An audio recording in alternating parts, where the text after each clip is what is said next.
Hi everybody, I'd like to welcome you to our documentary. This is our first time doing this, and let me be clear, we're not professionals, we're not actors. So we're gonna be here to discuss my friend Kimberly Cataret's story, and I'm sure you've heard of her story. It went national. I think the headlines on that was seen by a fake doctor, eh?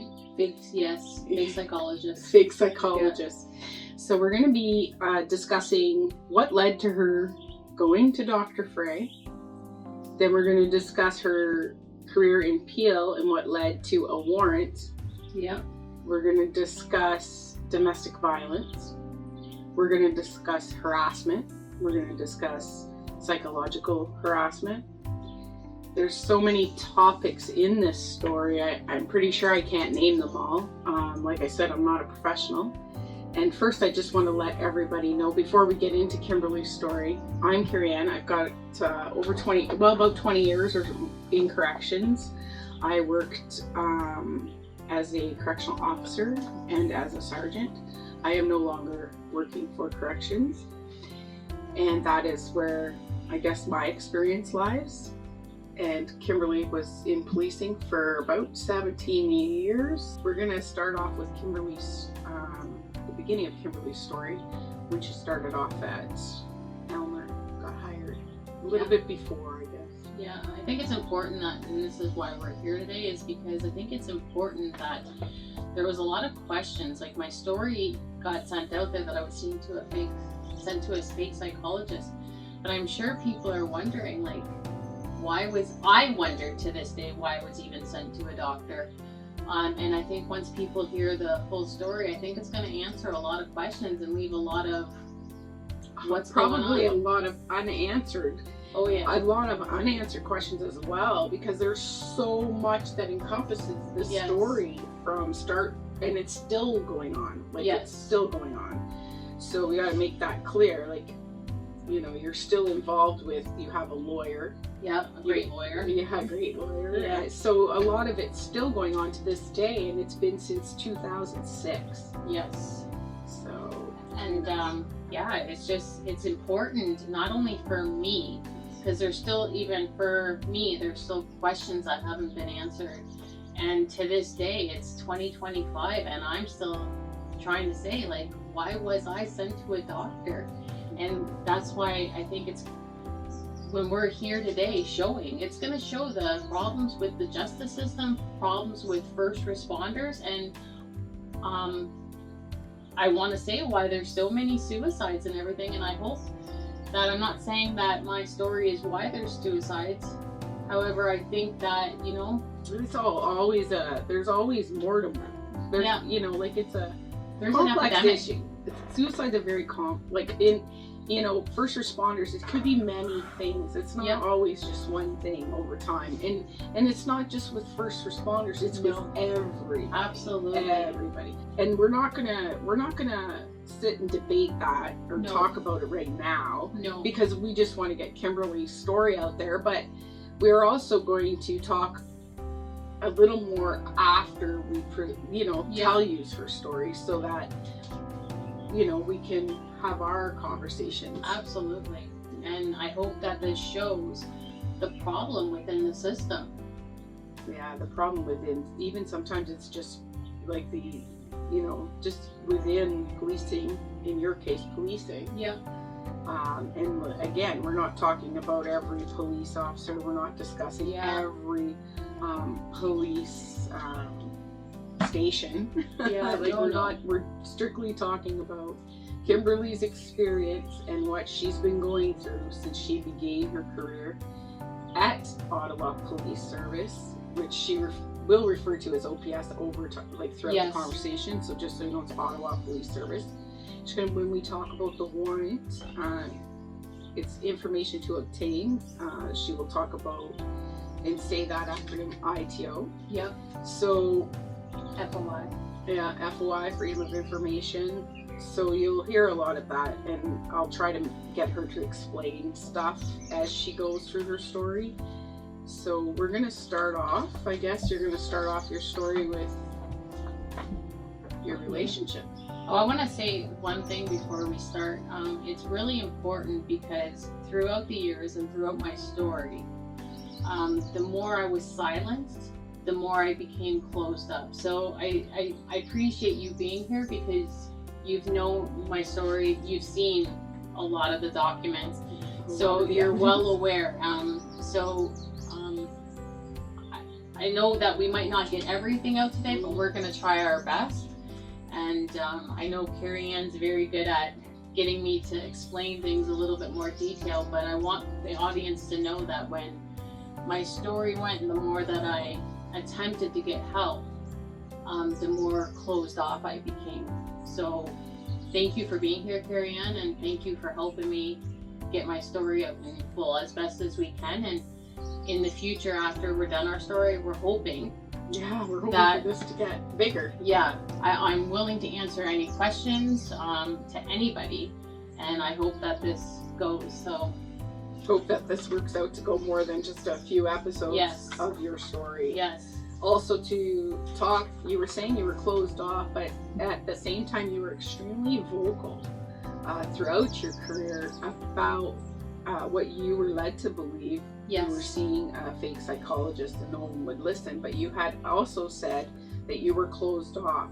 So let's tell the audience, what do you mean by closed off? Because you were extremely vocal about what you believed was a fake psychiatrist or psychologist. So what were you closed off from? Like, in what sense?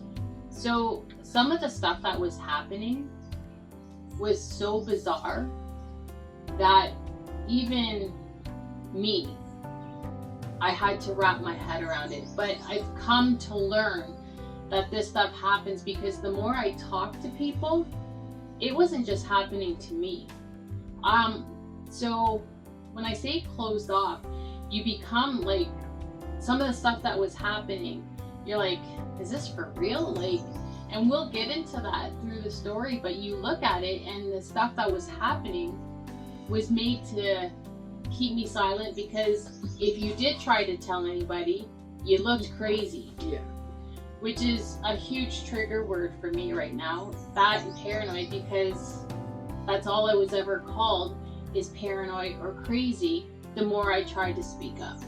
And the things that were happening to you were making you sound that way. Oh, yeah. When you were going to tell somebody, if you were going to tell somebody what happened, you sounded like you were the one that was crazy. Absolutely. And then we also, so I'm taking for closed off, you're talking about isolating yourself. Yes. And not reaching out to as many coworkers or friends or colleagues, because it was just at the point where you had enough and no one was listening. Yeah. So that's what you mean by closed off?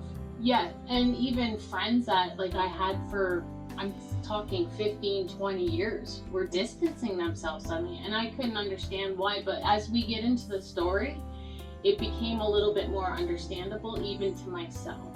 So, yeah. Okay, so let's let them hear your story. Yeah, so when the story came out about me being sent to a doctor, I actually called the media and had said, you're missing a big piece of the story, because even 2025, I'm like, why was I even sent to a doctor? So, Dr. Frey. Dr. Frey. Yeah. And I want to be clear, at the time, Vern White was the chief. He had just been brought on because Vince Bevan was kind of in the process of switching at the time. So Vince Bevan was leaving and Vern White was coming in. So he was my chief at the time. So in 2026, actually 2025, I'm from Windsor, Ontario, Amherstburg area. I began applying to my police services. I had just left a relationship. I was with an officer for a year, and prior to that I was also in a long-term relationship. But I was kind of excited because policing was something I always wanted all my life. Everything. So finally for 2025, in 1996 I lost my dad. My sister had just come and lived with me, and I was 17, 19 years old raising a 15-year-old, right? But it's what I did, and we took separate paths. So first week of July 2006, I'm given a job offer with Ottawa. So within 6 months, I had a job offer. I went through the 2 interviews, the psychological, everything, physical, everything, and here I am. My start date was August 14th. So what happens is they go 2 weeks prior, training before they send the recruit class. I think there was about 35 people in my class to OPS, which is Ontario Police College. OPC, which is Ontario Police College. So I want to be clear, when I had went through my interviews, the first time I walked into HR in Ottawa for my first interview, I remember the staff sergeant being there, the recruiter, and the staff sergeant and the sergeant who was there had known my ex. They knew the chief at the time, who my ex was really good friends with. They had just went on a course with him. It's just, I say that because I want people to understand how, like, it's a big world, but it's small, and you don't think anything of it, because even the chief at the time was one of my references. Like, he knew my family, he knew me very well. So you're kind of proud of that, right? Because you're proud of who you are, what you've done, and what you've worked towards. So they all knew him, they knew me, and so the recruiter at the time had arranged for me to stay with her. And her, like, I just stayed in her basement the 2 weeks that I was there. And then when I came back from OPC, I was going to move in with her best friend and just rent a room from there. And I had full use of the house because he was rarely home. So it actually worked out good, right? So I stayed with the recruiter the first 2 weeks when I was in training, August 14th. And during that time, some of the stuff that was being told to me was, in my opinion, unprofessional. Like, I had even call home to my grandmother and aunt and said, like, she's telling me stuff that I shouldn't even know about other recruits. Like, I knew who passed or who failed the physical yet still passed. I knew whose father was in jail. Like, I knew everything. And that's personal stuff. Like, you're a recruiter. Did you ever question it yourself since you were living there? Like, were you thinking to yourself, I wonder if she would do the same with me? Like, yeah, and was it true? Like, was it even true? Or was it just gossip? And that's the thing, right? Because that's not what I was from. Like, where I was from, like, I had close friends for 15, 20 years. Like, one friend in particular who I just absolutely adored her family. We grew up since grade 9. We were inseparable. We never fought, nothing. Like, we were best friends. Like, we had our whole futures planned for us. Like, so it was just weird. And like, so listening to this, and I'm thinking, you're telling me stuff that I shouldn't even know. I knew who was married to who. Like, I knew everything. So, I spend the 2 weeks, I'm in training, I'm meeting people. I don't know anybody in Ottawa. And after the 2 weeks is up of our training, I'm going to OPC now. Now we start our Ontario Police College. And with that, you're required, every service is, you spend 3 months at OPC, you learn provincial laws, federal laws, use of force, driving, everything. Like, it has everything. So, looking back now, when the harassment started, I'm like, it really started quick. So I broke up with my ex. Can I interrupt for 1 second? When you were on your training for 2 weeks, did you experience anything out of the ordinary, or did you feel like you fit in? Like, did they make you welcome? Like, how was that for you, that experience? Well, it was like, basically you're in training for the day, and then I would go home to the recruit, and I worked out every day, so fitness was a big thing for me. So by the time I went to the class, went home, really didn't have a lot of time on my hands because I'm just moving up there. I got 2 weeks before we're heading to OPC. But the oddest thing that I found was me being told personal information about other recruits. And I found that very odd. And while I was there the first 2 weeks, my nephew, who lived with me most of the time, my sister, had been taken by the Children's Aid Society. So they had taken him. I had reported my sister. And let's be clear, you didn't just report her willy-nilly. No, there was circumstances that he was unsafe in the home. Yes, and I'm the one who reported my sister to CAS. So at the time, my sister pretty much hated me because now her child's being taken away, but it was good because when he was with me, but they took him because I left him with my grandmother and my aunt at the time when I went to Ottawa because I didn't have a home. I was just getting career, but my plan was to get settled down there, get a home, and he could come up there with me, and then I would make arrangements with my sister for visitation. Her concern was the check that she received every month, and I said, you can keep the check, keep everything, I'll take care of him, he'll be safe. And so but when he got taken away, that was a big blow. Because now I'm deciding, do I give up my career, go home and get my nephew, or what do I do now? Like, it was hard to take because it was within the first 2 weeks that I was there, and the CAS worker had said to me that they took him because my grandmother wasn't well. My aunt was taking care of my grandmother, and she couldn't take care of a 6-year-old. Which is understandable. Yeah. So I pursued my career, but now I've hired a lawyer. I'm pursuing to get my nephew out of foster care. I'm starting my new career. I just left my ex who was on 20 plus years. I'm a rookie, and so I go a lot of busyness. Oh yeah, there was a lot of business. So I started OPC, and everything seemed normal. I remember my ex, we had remained friends. So the only reason that it was is because I was moving 9 hours away. I always said whoever hired me, I was going to be loyal to. And that's what I stood faith, true to, right? So, but I didn't think we had ended things on bad terms. So when I got there was a couple times where he knew who I was with, or he texted me, and I kind of just laughed it off. Because was this before OPC? This was while I was in OPC.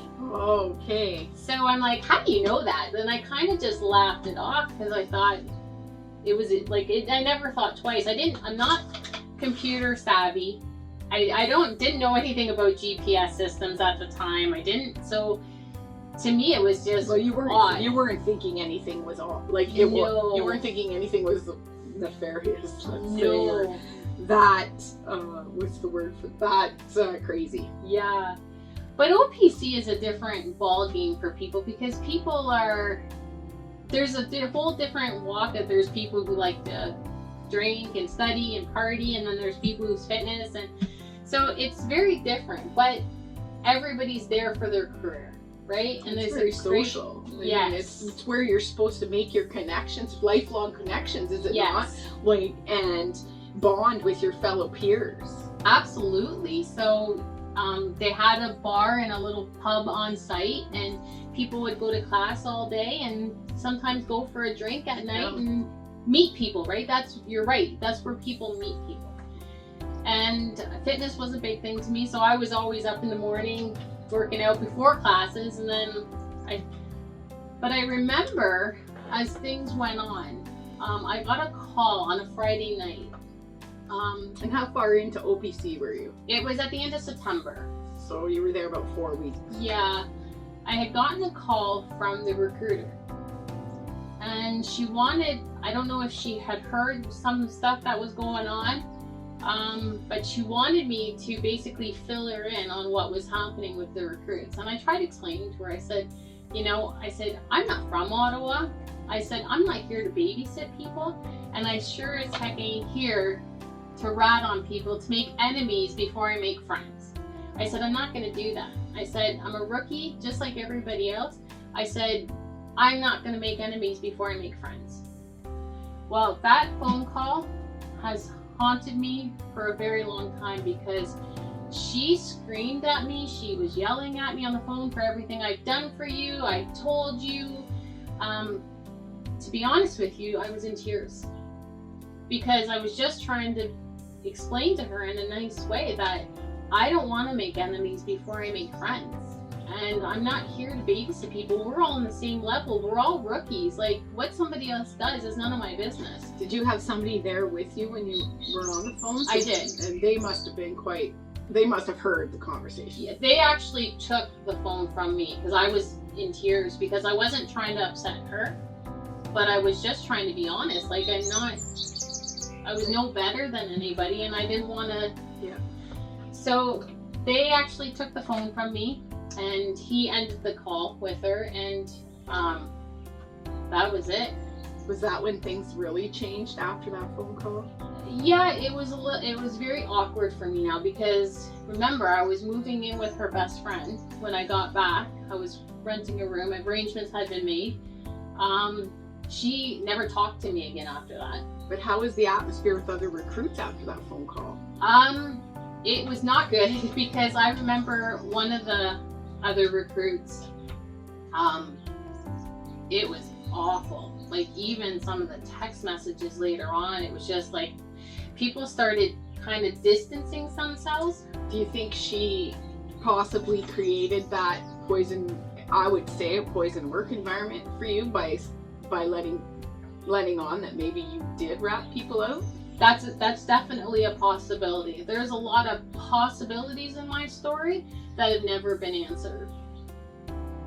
Okay, well, and I mean, the audience can draw their own conclusions, Absolutely. But I'm kind of drawing that conclusion. Yeah, I think so because she had two really good friends that were also officers, and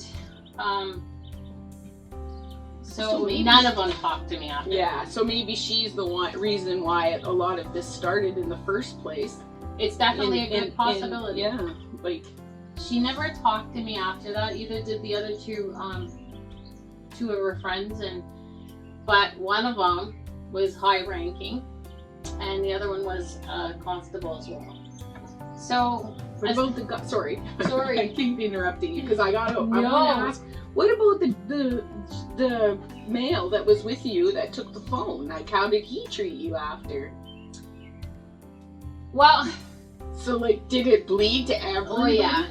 Wow. It seemed to have bled, like, but it's weird because looking back at things now and people distancing themselves, I never really noticed it at first. I just thought we're rookies, everybody's kind of doing their own thing. So, but now that I look at it, like, the picture has become a lot clearer. So, like I said, I never really noticed things until you're faced with things, if that makes any sense. Oh, greatly, yes. So my ex, he showed up a couple times, which was normal, but he always knew where I was at in the college, who I was with. Even if I went out for lunch with you, like, he always knew. And I'm like, how do you know all this stuff? So I kind of just brushed it off. So we graduated from OPC, and I started in Ottawa on December. So we were in OPC from September, October, November. But at this time, my good friend of 17 years at the time never fought, we never done anything, never once called me, wouldn't return my phone calls, and I don't understand even to this day, like, what Still happened. have no answers. I tell you, we were inseparable, and nothing. And so stuff like that started becoming a little bit more open to me. Even when I graduated from OPC, she never came. Like, wouldn't return my phone calls. And I'm telling you, when I say we were inseparable, we were together every day. We talked probably 5-6 times a day. Like, this just wasn't normal. So help me understand. So I started OPC. I'm riding with my coach for 3 months. But now the phone calls are progressing. I've moved in with the recruiter's best friend. I'm renting a room. A couple times I would go home and the front door, and let me be clear, I rarely ever seen him because he was never home. He traveled a lot for work and we just lived separate lives like I work. I would come home and the front door was open. And I remember one time coming home and my neighbors are in the driveway and the front door is open again. And I'm like, and they had described 3 people that were in the house. Now, how far into your job were you at this time? So you started started in December working. Yeah, with my coach for 3 months. So how far into your career at this time from December when all this started happening? It started happening right away. Like, wow. I'm starting to get prank calls at all hours of the night, stuff that I've never experienced. Did they ever before. say anything? No, sometimes they would just sit on the phone and they would just laugh. It sounded like a group of people laughing, or I'd get a phone call and it'd hang up, and it was just enough just to wake me up, right? Especially if I'm working days or stuff. So like stuff like this that's never happened before. So now all of a sudden I'm getting prank phone calls. I'm going home, my front door is open, and my bedroom is rummaged through. And one time I had come home and my neighbors were in the driveway and they had said that 3 girls were just in the house, and the 3 women they had described were 3 women that worked with OPS. But again, were they all friends of the recruiter? Yes. From the description that from the description. Yes. So my bedroom's rummaged through and everything, and let me be clear, and the phone calls even from my ex started escalating. So if you and I went for lunch, I get a phone call right when I'm walking in the door and he's like, "Oh, you're home. How was your lunch with so-and-so?" And I'm like, now it's starting to concern me, right? Because I'm like, how do you know this? Right? Like, you're 9 hours away. How do you know who I'm with, where I'm going? When I get home. I go swimming because RCMP had a college up there and they had a pool that we were allowed to use. I'd go swimming there often and do laps, and like, he knew that. So it just did make sense. But like I said, at first I started laughing it off because I'm like, how do you know this? But the more it started happening and the more like my stuff was being rummaged through in my bedroom, it became concerning. So one Sunday afternoon, and keep in mind, I just want to ask, sorry, yes. I know I keep interrupting. The 3 women that rummaged through your house, did you report that? I eventually tried, but we'll get to that. Yeah. So, keep in mind, like, I had full use of the house, and I used my landlord's computer because I didn't have one. Like, I've never owned a computer. Anybody who knows me, I'm not technically savvy at all. Even 49 years old, to this day, I have no computer. I have no interest. I mean, we laugh about that. Like, we do. To be as not as technically savvy as she is in this day and age is laughable, really. Yeah. But she does know how to use her email. I'm getting good at that. Like, and I didn't have Facebook. I didn't have anything. Okay. And I tell you that for a reason, because we'll get to that. But so one Sunday afternoon, I get a knock on my door. I get a phone call, first of all, from one of the my classmates of OPC. Her husband was coming to stop by. He was a staff sergeant with OPS. And this was, again, like right near the beginning of your employment. Okay. I believe it was somewhere around February. Wow. So, of 2007 now. And I'm still riding with my coach officer, but I don't think nothing of it because coming from a small town and everybody kind of knew each other, everybody got along. I was very naive. I just thought it was a friendly visit. He's a staff sergeant. I'm not from Ottawa. You're just coming to check on me, see how I'm making out, how I'm settling in. That's all I thought that was. He didn't stay long.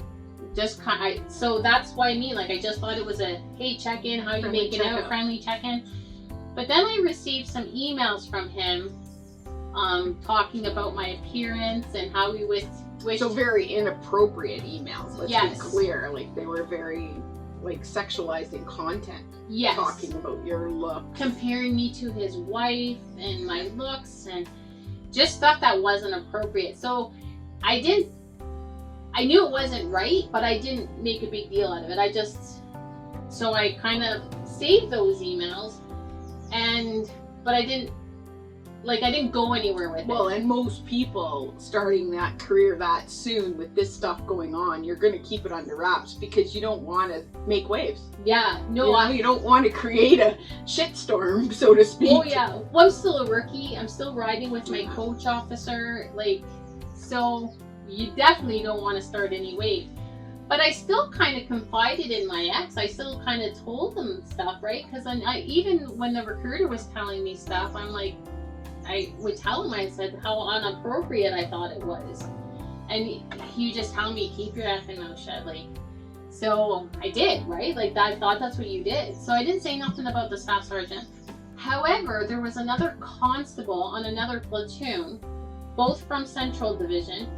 What is Central Division, so the audience? So in Ottawa, there's 3 divisions. There's East, West, and Central. And I was out of Central. And so this constable had actually sent me some inappropriate emails as well. Which, again, I just saved. I didn't think nothing of it because I wasn't going anywhere with it, right? You both are married.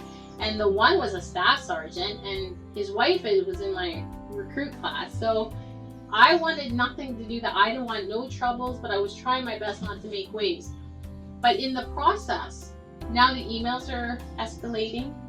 When I say escalating, I was receiving more Of inappropriate emails. I was receiving numerous prank calls.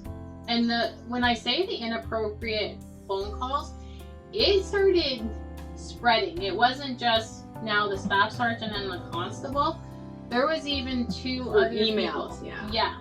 So the sexual harassment started extremely early Yeah. in your career, and you still said nothing about it. No, nothing. But what started concerning me, so now I've got the phone calls, the emails, my house and my bedroom and stuff being rummaged through, which at one point my neighbors had witnessed it because I had come home, my front door's open, and I was talking to them. But so at one point I had come into work and my locker's open. Well, now that's starting to get a little bit concerning. Well, not a little bit, a lot concerning. Because my gun is in my locker. We're not allowed to take it home. And if anybody knows me, I was a very big, there's black or white for me. There still is. Yeah, it's either right or wrong. Yeah, there's no in between. No. And so that started concerning me because now what do I do? Because I'm not allowed to bring my sidearm home. I'm not supposed to speak up because that's just not what you did as a rookie.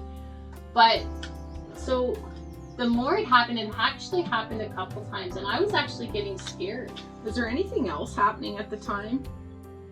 Any more instances with your personal effects, your house, your car, did all that start happening early in your career? Oh yeah. But now, the more I was going back to my ex, and because the more the phone calls escalated of him knowing my whereabouts, who I was with, what I was doing, and it started becoming concerning because I knew that.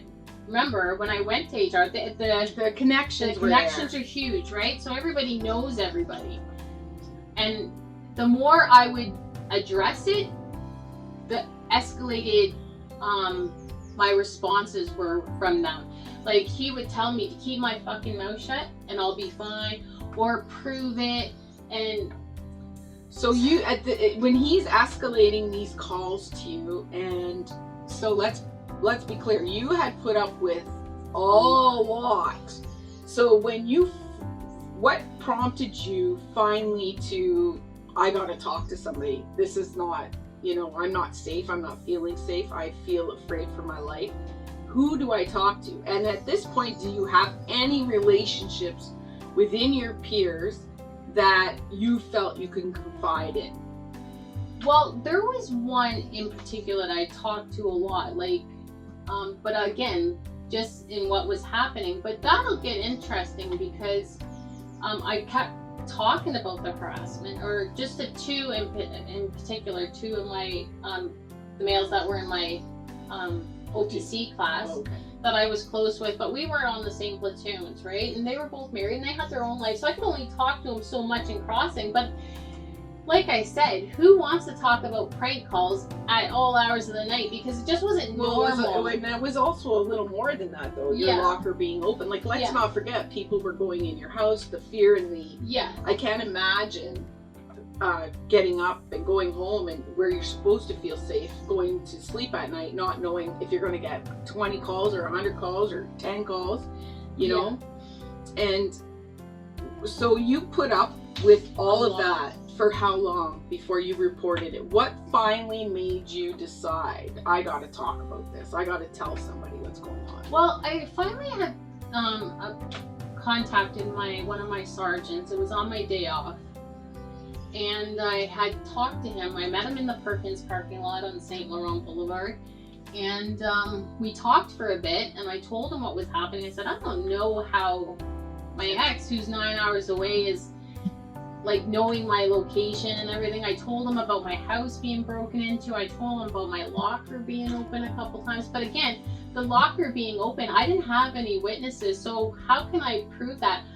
The phone calls I can prove because I pulled up my phone records since, but I hadn't pulled my phone records at the time. When was this, when you were talking to him? So I think timelines, and I know I keep going back to any dates and timelines, because your career started in December. By February, you were experiencing so much harassment.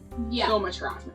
So, and then it was ongoing. So when did you meet with him to talk to him? And by February, I wasn't riding with my coach anymore because I rode with him for December, January, and February. So by March, I wasn't riding with my coach anymore. You ride with your coach for 3 months. So I think it was somewhere around February, March, maybe. I'm not too sure, but I wrote it down so I could get the exact dates.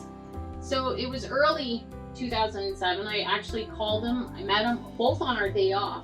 Met him in the Perkins parking lot. I told him everything that was going on, and I just said, I'm not sure what was going on. At no point did he even mention my association or anything. Just, I told him. He actually called his wife. I went over for dinner, and after we had How was the atmosphere at dinner? It was okay. I thought it was normal, and I thought, okay, things are gonna fix up here, you know, like thought he was gonna save you from everything that was going on. Because like, and I want to be clear here, prior to me getting on policing and everything, I never received prank calls. I had my close friends that I absolutely loved and adored. We never fought. I didn't have my ex calling me, knowing my location all the time. So it was very different, but now things are different. So after I spoke to him, maybe a month or two, maybe a month and a half goes by, nothing's done, nothing changes. Did the behavior get better? No, it got worse, because now I had told my ex that I went to my boss. Now I'm being told, you need to keep your effing mouth shut, or else. Or else what? Like, I would question the or else what? Or prove it. I tried proving. I began trying to prove it, right? Because you're telling me to prove it. You're telling me to keep my effing mouth shut, or else. Like, if somebody said to you, or else, wouldn't that kind of be like a threat to you? Like, or else what? What are you going to do to me? Well, I think I would ask about the or else, and I would also ask why I kept my effing mouth shut. Yeah. For as long as I could, and now I can't tolerate the harassment and what's going on to me. So it's time to put a stop to that. So I had to go to my sergeant. Yes. For your own peace of mind. So I would kind of want to explore that whole conversation with your ex. And I want to mention, in between all this too, I was driving back down to the Windsor area, and but now when we would have conversations, he would have a recorder on, so in between us. So if you and I were talking right here, and I'm begging him. You still at this point trusted him. Yeah, because you had nothing bad to say, you know. But the recorder kind of threw me off, and now I understand more about that. But the recorder, because I even joked one day, I said, what are you doing, recording me and editing stuff to make it look like I'm talking bad about people? Like, I joked about that, but it's not a joke anymore, because there's a good possibility that was happening. Because now all my friends are not talking to me. Well, he knew your location. He knew everything about me, right? He knew all my family. So, and I remember one of my close friends had called me. I was sitting at home one day off, it was a Sunday. And this is somebody who's close to me, somebody who's confided in me a lot of stuff, right? Calls me and had denied some of the stuff that had happened in the past, which was really nothing that included me, but it included her personal life. And I'm like, why are you denying it? Like, I never said anything to anybody, but it was just between her and her marriage and everything. So, but I didn't understand that, but now I'm starting to understand it, because like, is this phone being recorded? Because now you're even lying to me to my face. I didn't understand that. So after talking to my sergeant, I let about a month go by, and I come into work again, maybe a month and a half. I come into work one day, and the sergeant, who was part of my hiring process, was in the locker room. I come in, and my locker is open again. And at this point, I broke down. I started crying. She looks around the locker room to make sure nobody else is in there. And she's like, I don't know why they're doing this to you. And I said, but nobody's listening to me. Like I said, I've tried going to my sergeant. I went to my ex numerous of times begging him. I had even called the recruiter at one point and apologized for the phone call, because even though it wasn't my responsibility, I'm trying to figure out where I went wrong here, and I'm trying to correct things. Like, what's going on here? And I said, I'm concerned because my gun's in there. I keep coming into work now. My locker is wide open and nobody's doing anything. And at that point, after she had made sure nobody was there and she said, I don't know why they're doing this to you, she had directed me to go talk to my staff sergeant, who, so I reached my staff sergeant, and it was on shift. And he actually brought in the inspector. So 2 males. My staff sergeant was a male. He brought in the male inspector. And I'm keeping names out of this right now, but I have all the names. I told them everything, what was going on. At this point, I said, go talk to my neighbors. I said, I told them about the emails. It was on the computer. I said, I can bring in the emails. Everything. So I left it with them. I go home, and I want to backtrack a little bit here. I had spoken to my landlord at one point and told him, I showed him the emails from my things. Wow. So when I finally had brought it to my inspector's attention and my staff sergeant's attention, and I went to collect the emails to bring them in, the emails are gone. And I've had them for months. They're gone. So I'm like, what do I do here? So I told my staff sergeant, my inspector, I said, they're there. They're not there anymore, but they're somewhere. And I gave him the email address. I did everything. I actually went home to Windsor, and my neighbor at the time back home traveled and did electronics and computer stuff and everything. So I talked to him and I said, how do I get these emails? They're gone suddenly. And he had said that I had to bring in the hard drive and to a computer place, and they can retrieve those emails. So I said, perfect. So I go back to Ottawa. I contact my landlord on the way, and I said, I can bring in the hard drive and they'll retrieve those emails. And he was adamant that computer wasn't leaving the house. So I'm like, okay, well then I'll have somebody come in and do it. When he at any point during that conversation, did you feel like, oh boy, he's part of this? I did. Yeah. At that point, well, I did, especially when I got home, because I was talking to him and he was adamant that computer wasn't leaving the house. So when I said, did it ever occur to you to take it anyway? Well, the thought had crossed my mind. However, when I had offered to have somebody come in, instead, if you don't want the computer leaving the house, can I have somebody come in and get those? I just want the emails. I want nothing else. And he was adamant. Nobody was touching that computer. By the time I got home, the computer was completely out of the house. And at no point and this is where you go from black to white and right and wrong. Like, you're always wanting to do the right thing. Yeah. But at that point, it didn't even occur to you not to talk about it anymore, because obviously something's going on. And, you know, knowledge is power. So the more you tell somebody, the more they figure it out, right? You're onto them. So had you kept quiet, do you think that computer would have still been at that house? Or had you not said anything, do you think you could have took that computer and got it? So I imagine that plays with your mind a little because bit. Again, it falls back to anybody who knows me knows I would have never even thought that those emails could have been retrieved until I spoke to my neighbor. Yes. So when I found out that they could be retrieved, that's why I called my landlord right away and said, I can get those emails back. But you were still under the impression that your landlord was going to help you. Yeah. Well, I was very naive.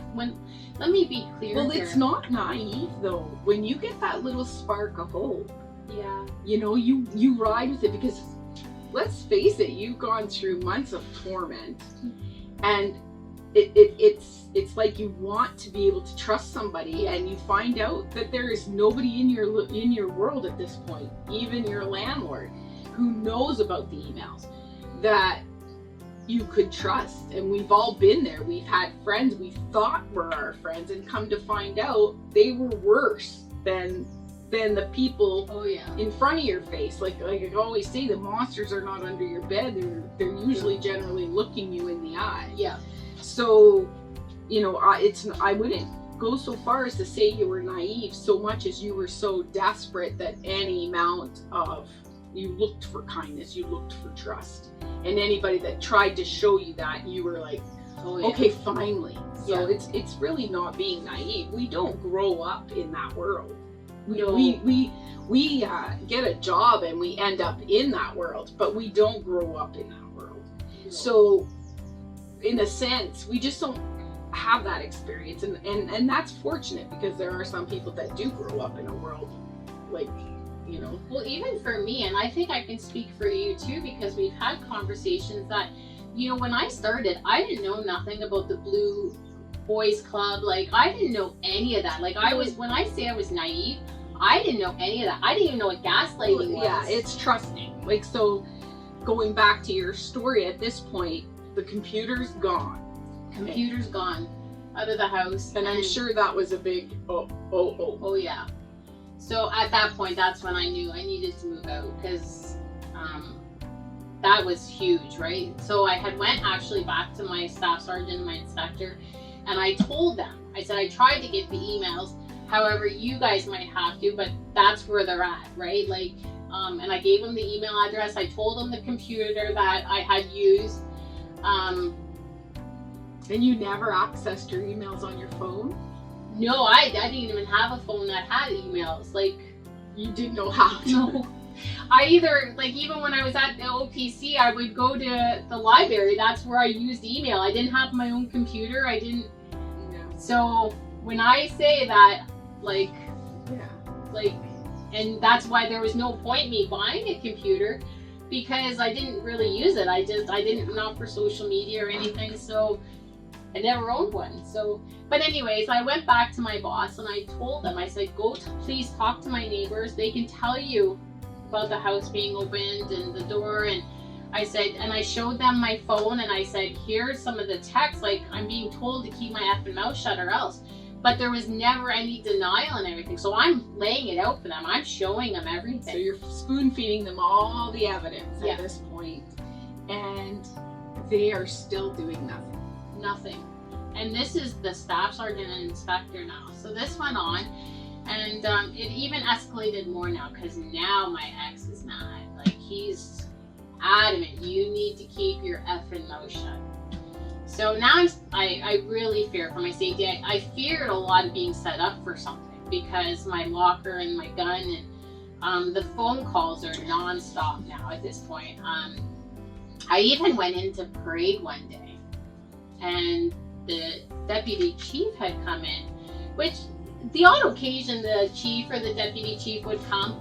But the odd thing with this parade was it was a morning parade, and I was the only one asked to leave. Do you remember what was discussed before you were asked to leave? No, because we just got into parade. And parade is where you line up in your uniform, right? And you're Yeah. you're checked for proper dress wear. You're checked Yeah. for, and then you're probably told what went on the shift before. Yes. Then you can, You're updated on everything. warrants, people who are wanted, like everything that's going on. So was this done prior to you being asked to leave?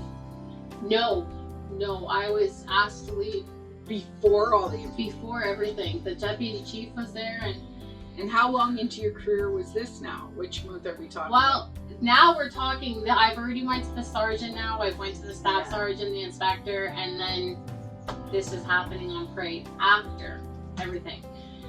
So then that same shift, which was really weird, after that parade, that I'm the only person in the room asked to leave. The other rookie wasn't. I'm still on probation. Let me be clear about this. So,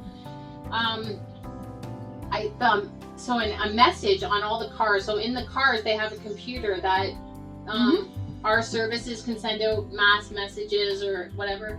A message gets sent out, and it read, "Thanks for keeping the lid on things, guys." So do you think you were meant to get that message?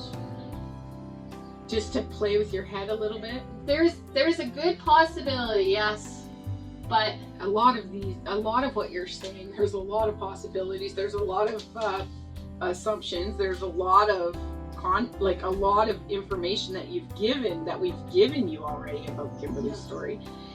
And if the audience, when you're listening to this, try and put yourself in her position now. So try and put yourself through everything she's gone through so far. And let it be clear, it's within 6 months of starting at a police service in a career that she worked hard. And they loved her when she applied. She got on within 6 months, but all of a sudden things are changing. And like me, we are listening to her information and we're drawing our own conclusions.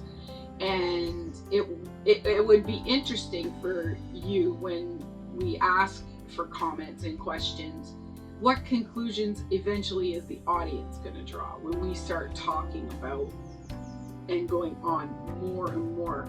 And I think we're coming up to the Dr. Frey. What happens with Dr. Frey? And this gets really interesting. And again, we'll follow through our next episode. And Dr. Frey plays a big part in this whole career that Kimberly did have. So sorry to interrupt, but please continue. So I want to remind the audience that in the process now, I have begun becoming, applying for foster parenting, to become a foster parent, because I still have my nephew that I'm trying to get out of CAS custody, right? He's in a foster home now. My sister pretty much hates me because she blames me for reporting her to CAS. But I'm paying legal fees.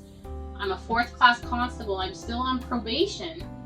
So we're not making a whole lot of money.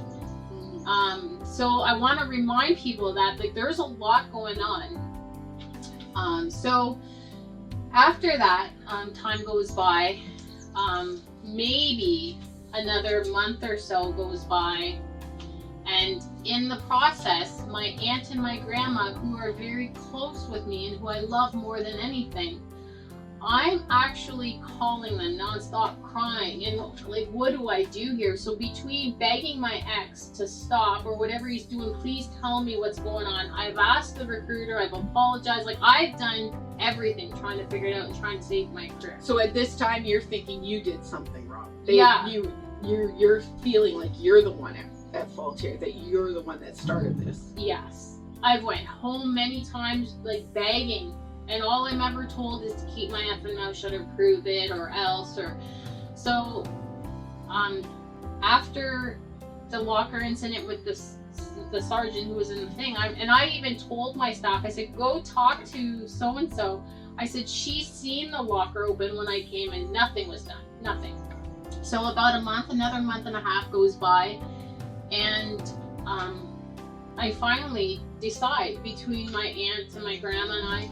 What kind of conversations did you have with your aunt and grandma? What was their advice to you? Can you tell the audience, like, what advice was Well, it's your upsetting family for them too, right? Because they see somebody who never got in trouble in high school, and never got in trouble with the law. You do everything right, you pursue a career so bad, and now you see my world being turned upside down, and I don't know what to do, and I'm crying to them. I'm actually calling them, even during the night, because now I'm not sleeping, trying to figure out what's going on. And I'm like, what do I do? And I see the toll it's not only taken on me, I see the toll it's taken on them, right? Because I'm calling.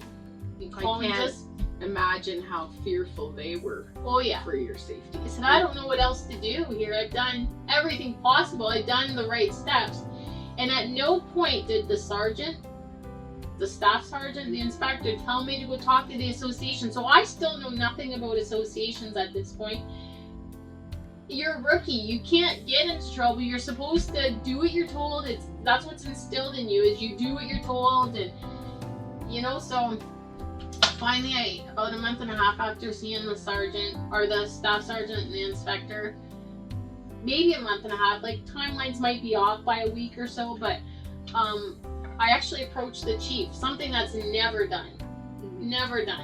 And I asked him if I could speak with him for a bit, and I had decided at that point I was going to resign. And this would be what, in May?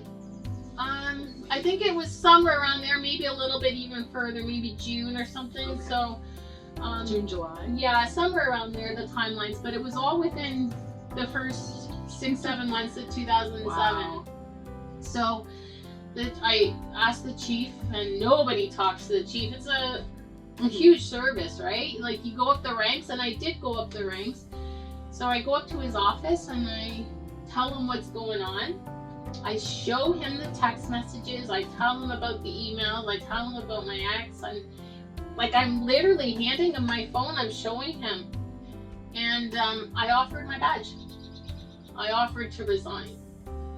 And he says, no. He says, leave it with me, honey. And so, I told him, read my references. I had great references. There was nothing. I didn't even get suspended in high school. I'm telling you, yeah. It's black or white for me. After seeing the chief, you continued to work. Yeah, I continued to work. You continued to go through home studies with the Children's Aid, testing with the Children's Aid, psychological testing. So you were still continuing through that. So you were,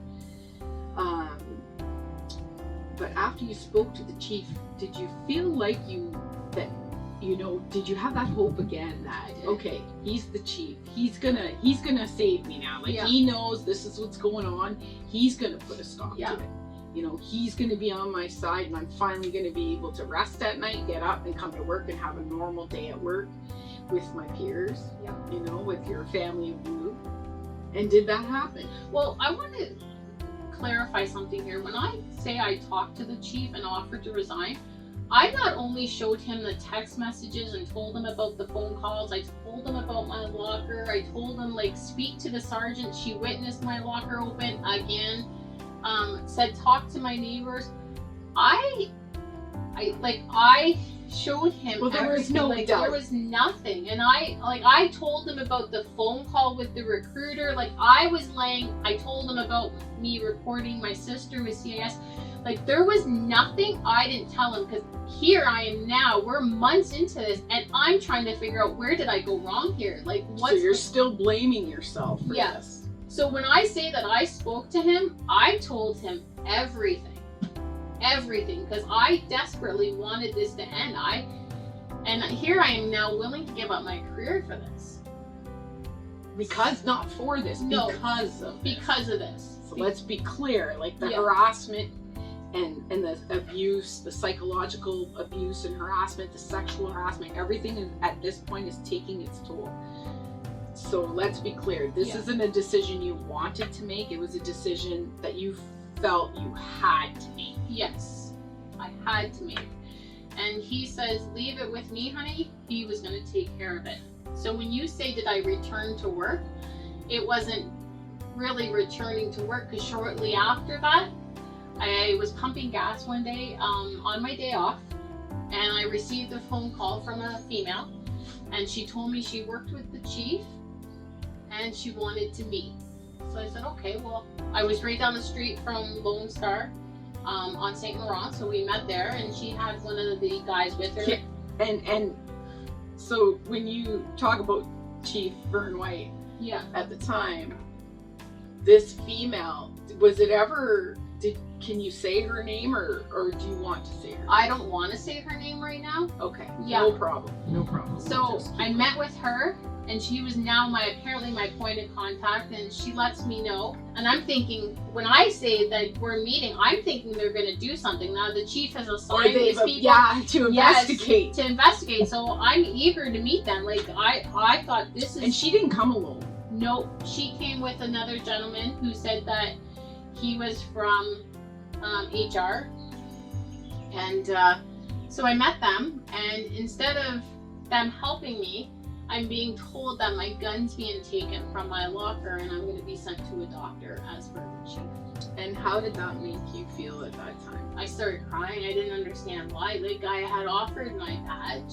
I wasn't suicidal. I wasn't out to hurt anybody. I offered the chief my badge. I said, why am I being sent to a doctor? Or, like, you're taking my gun. And not only that, they're taking my gun. They're going to send me to a doctor. They're putting me on front desk duties with no sidearm in the middle of Central Division, where I'm On display. on display for everybody. And when we talk and say, like, doctor, it's Dr. Frey. He's a psychologist. Yeah. It's not your general practitioner doctor, it's Dr. Frey. So now Dr. Frey is entering the story. Yeah. Or So the documentary. actually, even after that, now I went to my association, because now I've learned about the association. I went and spoke to the association, and the female that I spoke to there tells me to do what I'm told. So they're not even fighting this. They're not questioning as to why I'm being sent to a doctor. In other words, they're not really doing their job, no, to be clear. I'm being told. Her exact words were, just do what you're told. Oh. Yeah. So I wasn't making the appointments for Dr. Frey. Okay. The female that I met at Lone Star, who apparently worked with the chief, who I later learned that she didn't.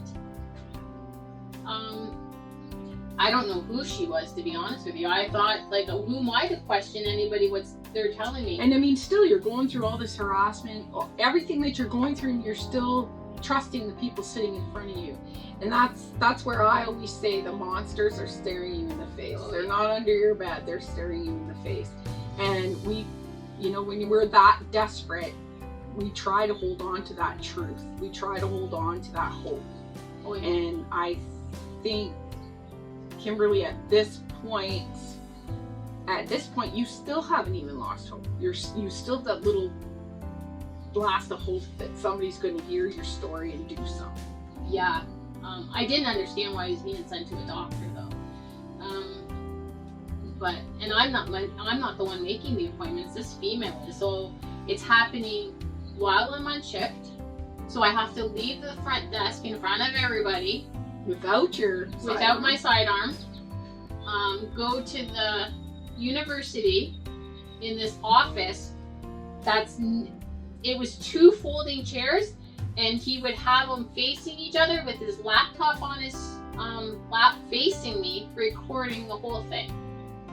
So, but it was at lunch hour every time. There was 5 sessions. Nobody else was there, and I'm meeting this doctor. So when you're meeting Dr. Frey every day for 5 days, Not every day. It went on over about a month's time or a little bit longer. Once a week, you met Yeah. him. What discussions were you having with Dr. Frey? What kind of stuff did you show him all the evidence? Did you talk to him? So you went through the whole thing again. And did he have any advice? Did he offer you any advice? Did he, when he was listening to you, did he appear to be listening to you? No, he appeared to be recording it, and at no point was there any concern. Like, I showed him the messages from my ex. I said, I'm not suicidal. I'm not going to hurt anybody. I told him that I offered my badge. I told him about the email. I told him again. I feel like I'm becoming a broken record because I'm just going over and over. And you've talked about it first to your chain of command. I mean, you went up the chain of command. You go to the association, they're telling you to just shut up and do as you're told, which in my opinion is definitely not the advice they should have gave. So when you're talking with Dr. Frey and you're going through this again, you're like on repeat, you must feel like you're on repeat, and you show him all the evidence. How did you feel each time you met with Dr. Frey? Well, he showed no concern or anything. And like, I felt that I was only there because it was being recorded, and whatever I was saying in there was just being sent back, because I've went to psychologists since. We both have, yeah. And never have I met in a little shoebox office with 2 folding chairs, and never, my psychologist now doesn't even open his computer. That laptop is closed and he's facing me, like he's talking. So things were, and I wasn't making those appointments. I was only being told when to go. So how long now, so the whole time you saw Dr. Frey, so you went probably 5 or so weeks. Yep. You were still at the front desk. Yep. No weapon. No. So let's talk about what made you think. So you thought you were seeing a fake psychiatrist because of the just because it just didn't feel right. It wasn't a good setup. No. So when you tell the audience when you realized you thought you were seeing a fake, that the psychologist was fake, what did you do with that? Well, even at one point, like when he was showing up at my place of work, he even puts that in his report. Wow. Like, if you read the report, which will show, it was shown on CBC when they did the thing. Wow. Like, he even admits he shows up at my place of work, and yet he tells CBC that he doesn't even do that. And we're going to get to all of that, so we're not going to put that in there yet, but we're going to say, so he showed up at your workplace. Showed up at my workplace, and there was even a point at one of our sessions, it was on the 5th session actually, I actually had printed out the criminal code version of impersonation with intent. And I handed it to not only my boss, my sergeant at the time, who was at the desk duty, I handed it to the female that was sending me to him. I made sure that anybody that I had spoken to that was involved, I said, I don't know what kind of game you guys are playing, but I actually handed that out. Wow. And when I met with that Dr. Frey that day, I actually handed him that as well. And the interesting thing is, what was his reaction when you handed that to him? Well, when I had handed that to him and I addressed who I thought he was, or the fact that I thought he had worked with, he was involved in the police and community somehow, his response was, maybe I am. However, I want to be clear here. After that, and if you look, I still have a copy of the page that I printed within criminal code, and you see the Ottawa police at the bottom, you see the date, and if you match that date with the very last visit that I seen him, they coincide, and I never seen him again after that, and I was cleared. What was the expression on the female's face when you showed her that? Nothing. Everybody was like, dumbfounded? Oh yeah, I think. But at the same time, after I had presented that to everyone that was involved, I never seen Dr. Frey after that again, and I was cleared to return back to duty. So you were cleared to return back to duty, you received your weapon. Yep. And you were expected to just go on like nothing happened. And I was switched platoons. And you were switched platoons. So again, you know. Yeah.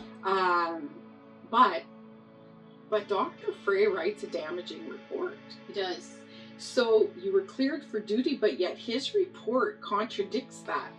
So with what he wrote, I wouldn't have cleared you for duty. Yep. And so I'm not sure what, like, for the audience, the report is extremely damaging towards your character, your integrity. Oh yeah. And yet she was cleared to work. He called her paranoid. Yep. What else tell them a little bit about, if you can, tell them a little bit about what was in that report. Do we have the report? Well, it talks nothing about the harassment. We do have the report here, but we'll share it at the end so people can read it themselves. Because it was shared on CBC, so it's already known. So we'll just give them a breakdown of what the report said. It talks nothing about the text messages, because I showed him everything. So it talks nothing about the evidence. Nothing about the evidence. There's still no investigation. But one thing the public doesn't know that hasn't been made public, and I'm going to make it public now, actually. Remember how I said that I was going for the foster home program, and I was in the home study? Yep. And I'll tell you, this home study for becoming a foster parent is extremely extensive. So I want to show something to you that hasn't been brought out to the public, but now it's going to be brought out.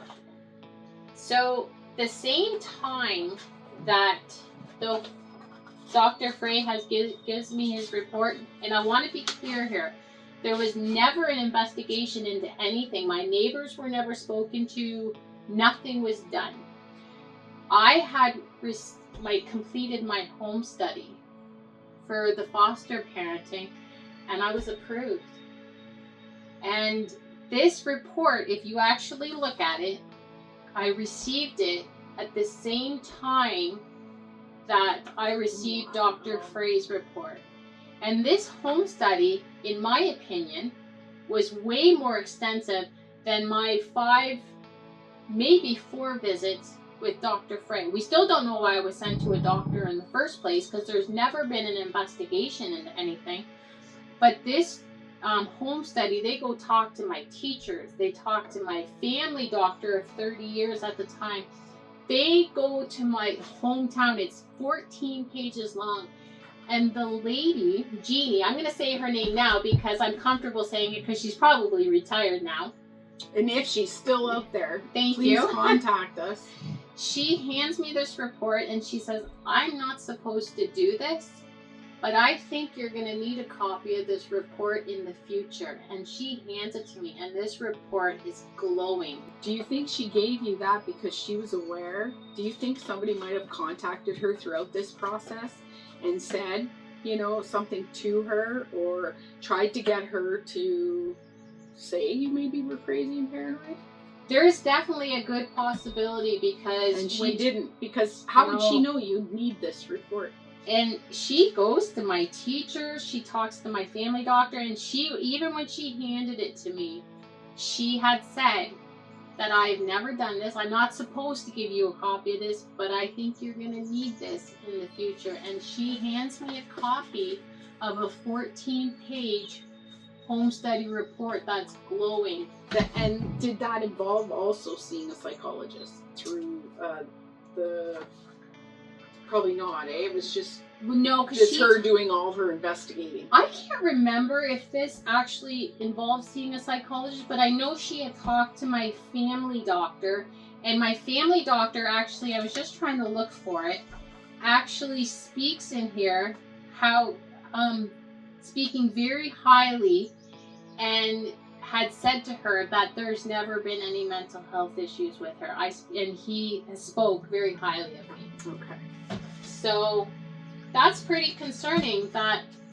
well, it's pretty concerning that you have at the maybe same time, 5 visits with Dr. Frey, and he's basically destroyed your character on paper, yet you were cleared. Let's be clear. She got her gun back, she went back to duty, switched platoons, and then you've gone through, let's be clear again, the home study. Yep. You had a psychological testing prior to the police. Yeah. So, yeah, you had 1 page. Wasn't it 1 page, the report? It was 5, and when we show it, like CBC actually showed it, and the way I actually had to fight to get a copy of that report.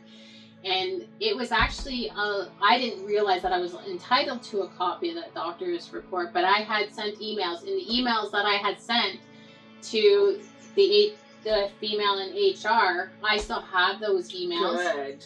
And I have actually everything, and I actually made copies of everything because I was... Well, we had that warrant, and we're going to get to that. So, yeah. But my house being broken into and everything, so I started making copies of everything and hiding them everywhere.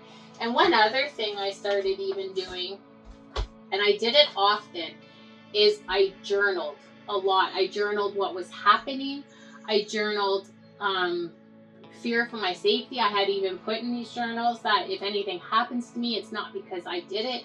Like, I feared for my safety. And by that, you mean, like, if you wound up dead and it looked like a suicide, it wasn't you. Absolutely. And let's be clear, like, we're going to be straight up here.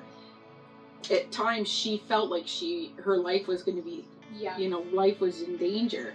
And she just wanted people to know. And even to this day, you talk and say, I am not suicidal. Oh, yeah. Like, it's almost like you got to get that out there, because if I am found where, it looks like a suicide, I didn't do it.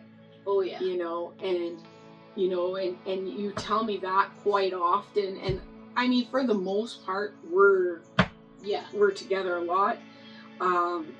So basically, if I am found alongside Kimberly, well, we kind of joke about that, but it's not a joke. It's not because funny. Even the few people that knew about us doing this documentary have said, like, they feared for our safety. They feared for our safety, and they feared for the retaliation. So, if other people are noticing it and other people are fearing for us for doing this, well, imagine for speaking your truth, your truth. So, and I mean, I don't necessarily have fear of repercussions, but I do more for Kimberly, because, her life has been in danger, and we're going to again talk about that. We're not going to get ahead of ourselves because we want you to follow along. But, when we're traveling and stuff, I do fear a lot for her, and oftentimes I'm like the mother. Where are you now? Where are you now? I need to know where you are. Like, and at times she likes to keep that control and say, I'm in my truck, or I'm in my car. Well, that doesn't answer me. I need to know where you are, and it's because I need to know you're safe. So let's put that out there. If anything does ever happen to Kimberly, the story isn't going to end there. And we've got a lot of evidence, stashed in many places. And there's a good reason for that, and it has to do with the warrant that was done on Kimberly's house. And again, we'll get into that in our next episode. But for now, we're going to finish off with Dr. Frey, and what was the part of you resigning? Like, what led you to look elsewhere for a job and resign when you had went through everything? Well, now that I've got my gun back, I've been switched platoons, I'm embarrassed to no end. Oh, no doubt. Embarrassed to no end, because even Ottawa had the opportunity, because even prior to sending me to a doctor, I offered to resign. I hadn't even passed my probation yet, and you're taking my gun. They had every opportunity to... You ever asked yourself why they never took that opportunity? I asked myself a lot of questions. Yeah. I still wonder why I was even sent to a doctor when my family doctor had even spoken up on my behalf and said... Well, even the association itself, like Ottawa Police did their own psychological eval, and it's designed to discover whether or not you'd be suitable enough to wear the uniform and carry a gun. Or at least it's supposed to be. Well, interestingly enough, even for my psych eval to get hired with Ottawa, so when you're being hired, they always have a background guy that does all your background for the service and checks on stuff. And he had actually called me as I'm on my way to my psychologist, my appointment for being hired.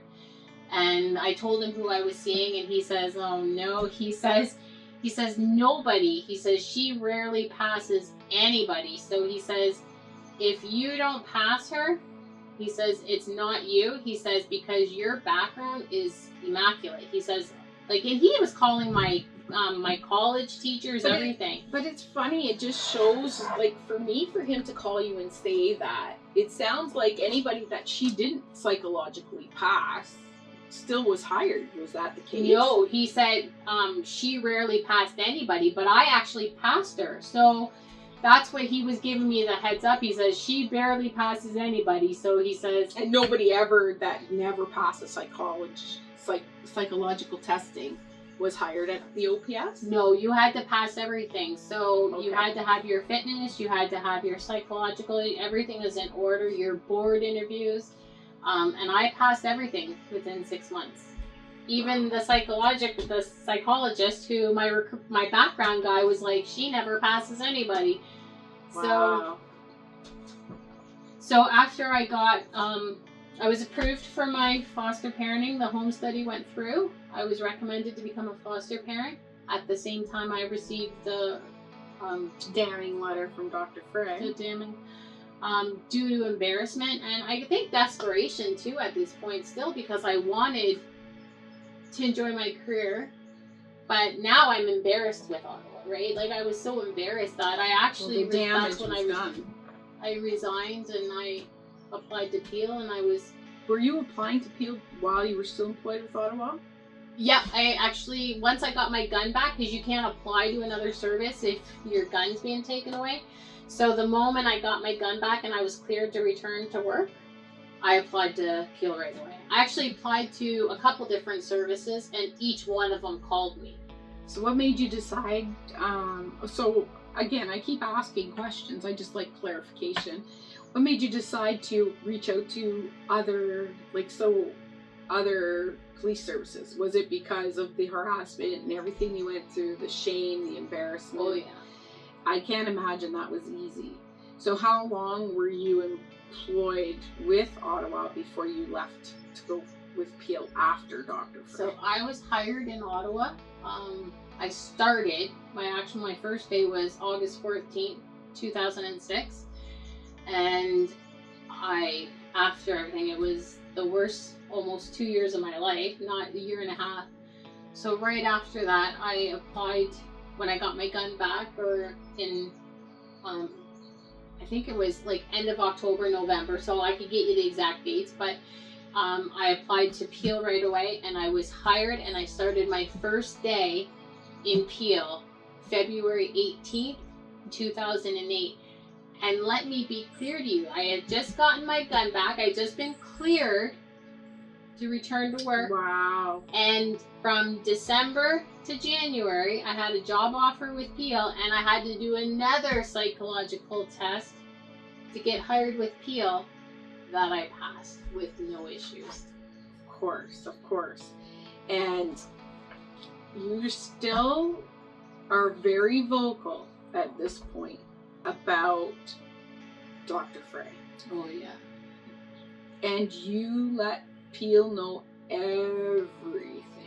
And right from the get-go. Right from the get-go. Right in my hiring interview. And they still hired you. And they still hired me. I told them about the harassment. I told them my gun was taken away. I told them I was sent to a doctor. It baffles me. Everything. I showed them the text messages again. Like, I laid out everything. So anybody who knows me can be pretty honest that, like, there's no gray with me. It's black or white. So I'm usually very honest. To a fault. To a fault. Even my association guy says that now. He says, sometimes your honesty is what your worst enemy. Yes, and I can attest to that. I mean, it's not that being honest is wrong. It's just sometimes you can be too honest, so then you can't catch the fish and lead the fish and get more information from the fish because you're too honest. Oh yeah, and that's what happens. That's my analogy anyway. It may not be right, but we're going to talk again. Now we're getting into her career with Peel. Which started in 2008. 2008. February 2008. Yeah, that was my first day. But like I said, in the hiring, I met with the director of HR at the time and the lady who's doing my background. I'm going to keep names out of it again, but I'm sure that if they wanted to know who was all there, they can look at who did all. And who was the chief of Peel at this time in 2008? We can say his name because I mean it's public knowledge. Yeah. Mike Metcalf, I think, was the chief at the time. I'm pretty sure. Okay. And who was your staff? So once you were hired at Peel, where did you start? Which platoon? Which area of Peel? I started at 12 Division. Which is where? So, Brampton? Mississauga. Okay. Yeah. So I started 12 Division. One other thing I wanted to mention before we get into Peel, that after I was cleared with Ottawa and I got my gun back and everything, I had to redo testing for the use of force and everything. And I actually have an email, 2 emails actually, that the use of force guy had sent to my bosses, and he says, she's cleared with her sidearm. He says, there is no issues. And I saved those emails. I actually saved everything. Yeah, well, and I can understand why. So, yeah, I still have those emails, so there's no issues except for the report with Dr. Frey. Yeah, that report comes into come play. Into play, yeah. Well, it's still in play, really, in a sense. But if you actually read his report as opposed to the home study that were given to me at the same time, and the home study, I can't tell you how in depth it was. So different. So different. Well, of course, because we all know that report was not an accurate description whatsoever of you. Well, I'm going to read out an email after that later on. Dr. Frey, and I'm talking years later on, actually writes, and he went on national TV. We'll tell the audience, we're going to tell the story, and then what's going to happen is we're going to discuss a lot of the evidence. Well, not a lot of the evidence, because we're going to keep a couple aces up our sleeves, but we're definitely going to discuss in depth a little bit more about the reports and everything. So I start with Peel. Again, everything's laid out on the table, so they know my gun's being taken away, everything, and they still hire me. I go to another psychological test before they even hire me. No issues. So I start with 12 Division. I have to go through all the use of force again. I have to ride with a coach again because I don't know the area. I don't know anybody in Peel. Yeah, that makes sense. But I was hired so fast, and I'm thinking, okay, this is a fresh start to my career. And it wasn't.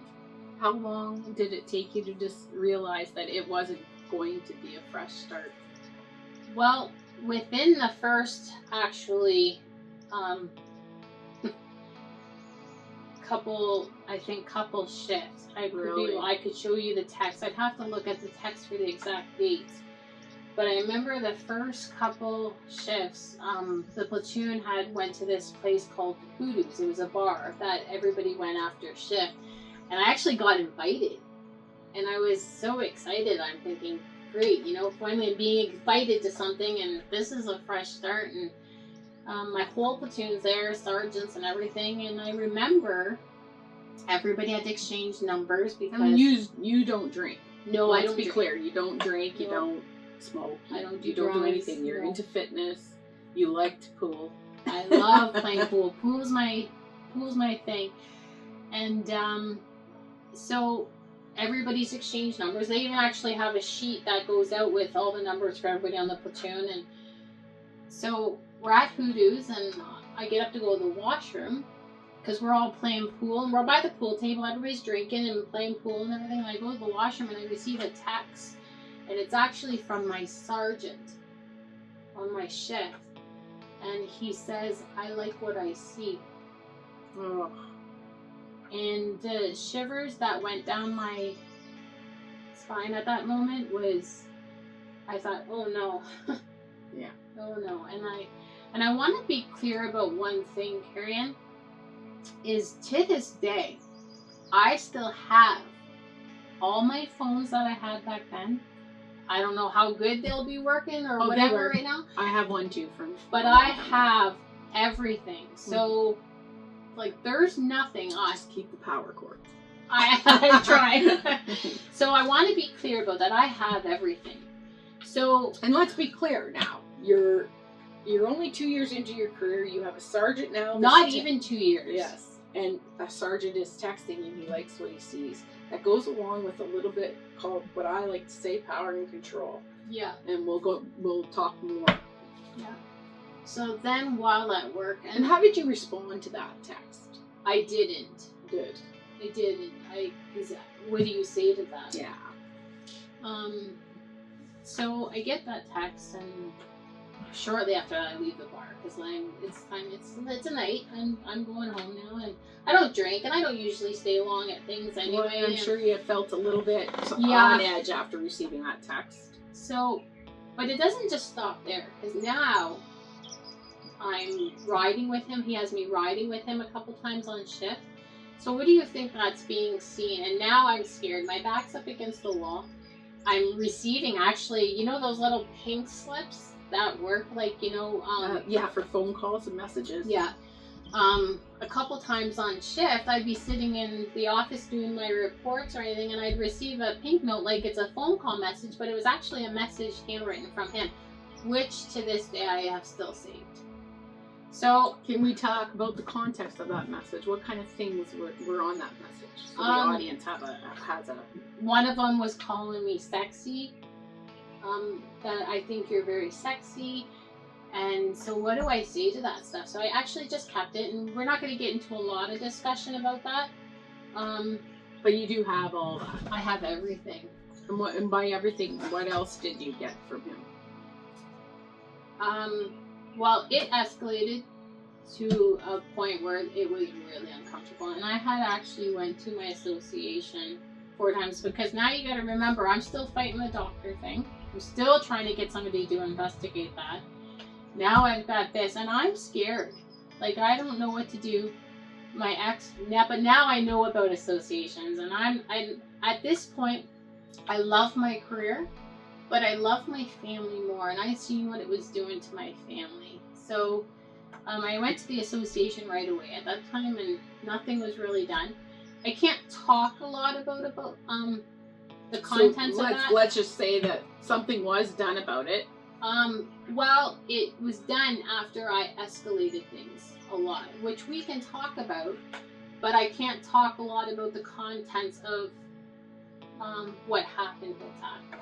Can we tell the audience why you can't talk about it? I had to sign an NDA eventually, which I didn't know what NDAs were back then. But let me be clear, if I would have known then what I know now, I would have never signed it. But when you're going through something, oh yeah, you just want it to be over. You're scared, and you just want things to be over. And at that point, my life had been threatened. And how long did the sexual harassment go on for before everything was done? Probably about a year.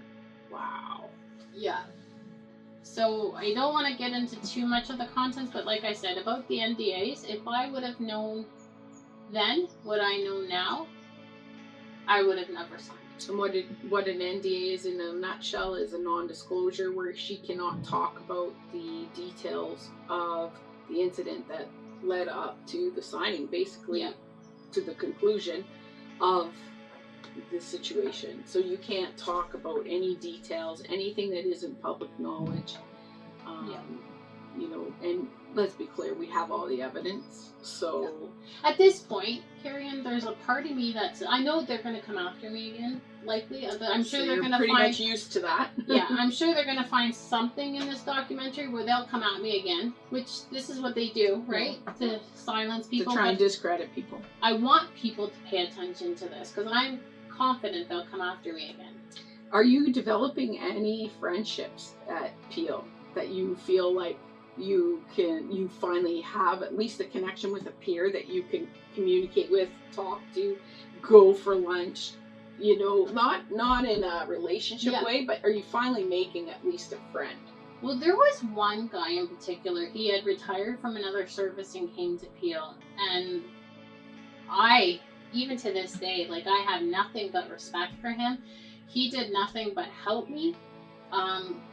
I learned a lot from him, and that's where I started learning stuff. I had actually in the process of stuff, keep in mind I was still fighting a legal battle trying to get my nephew out of foster care. I'm a 4th class constable. I'm making minimal, like you make nothing as a 4th class Living on your constable. own in Mississauga. Living on your own, so you're paying legal expenses trying to get your nephew out of foster care. Rent and everything is not cheap, so check to check is an understatement when I say this, but so I had sought legal counsel a couple times. For your stuff? For my own stuff. Okay, now. for what's going on. Just to get legal advice but I remember one lawyer, amazing lawyer, had nothing but great credentials, but wanted a $15,000 retainer for me to even get into the office. Well, I don't have that at this point now. So I want people to be to be clear that, you know, as much as people fight the system, we're paying for all our own stuff while the system is getting their legal expenses paid so they can put somebody through the mud. Well, the ringer, yeah, for sure. They can bring you to the poorhouse. So I don't want to get into there was one guy in particular, his wife also worked with Peel, so he had retired and came over to Peel, and I confided in him everything. And he's actually the one, when I would confide into him some of the stuff that was happening outside the doors, where my safety was at risk. So we need to talk about that. We need to describe what was going on. So we know you confided in him. Was he out of Division 12? He did, yeah. He Okay. came to 12. So what kind of things were happening now? So for instance, like there was one officer that I had made a friendship with, and we used to go hiking all the time. But was there any incidences prior to that incident? Other than my house being broken into? So your house was still being broken into in where you lived in Mississauga? Yeah. So some of the things that were happening, and when I say that, I actually had turned to this one officer, like, because he was honest and he knew that what I was telling him was true. Like, you're in trouble here. So one of the incidences that I had actually met with him on my day off, he was working, and I met with him after a certain incident. There's one little area of a beach that I used to go to all the time, and I'd go sit by the water and just gather my thoughts, and there was a great big bridge, and I used to go there, and this bridge doesn't have a sidewalk or anything. It's on a major highway. But I remember sitting at the beach, and not a beach, but it was just like a little secluded spot, and where I would go because nobody was ever there. And I remember looking up, and this guy's looking at me, and he's just watching. First of all, the first red flag that came to me was the fact that he's on a highway and he's on this bridge, and there's no sidewalk or anything. So is this a one-time thing? This incident was, and I got kind of scared, so because he's just watching me, and then I see him walking off the bridge towards where I had parked, right? So I hurry up and I race to my car and I get out of there, right? And I lock myself in the car, and because you got to remember, this is within 6 months of Peel. I've had my house broken into again. I've went to the association 4 times. 4 separate people, but I can't get into that either. But so I'm like, what's going on? So I hurry it because I'm scared, right? Have you ever seen him since that time? No. So I get into my car and I leave, but I talked to this officer. I met with him who became a confidant. Like, yeah, I mean, he believed you. He knew what was going on, and we have 30 years on another service. He was very, very familiar with what happens, and I wasn't, right. Like, I'm learning all this as you go, and I kind of bounce things off of him now because you look at it as a weird situation, but is it really weird? Yeah, should it be something you're concerned about? So I told him about it, and it was a summer. And I had flip-flops on, actually, and he actually gave me shit. And he says, you should never be wearing flip-flops. He says, you always need to be ready to run.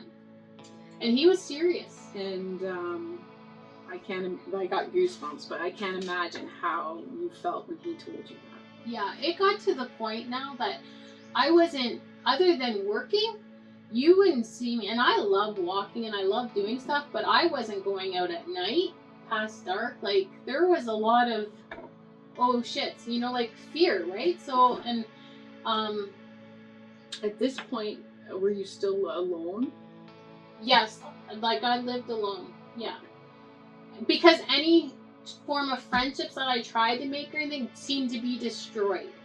Like, and I didn't understand this because I was always great at making friends and making friendships and everything, but I was being alienated to no end. Other than, I think, the people that were somewhat involved in the game. And I say this because there was one officer in particular who used to go hiking all the time. And I'm telling you, there was never, ever a time he drove to this rattlesnake point. I picked him up all the time. We would hike, and then I would drop him off, and we would go home. It was never a time where he drove himself. So you had a routine, basically. Oh yeah, because I passed by his house right to go there, and so I'm in behind the scenes. I'm escalating things because now I've went to my bosses again.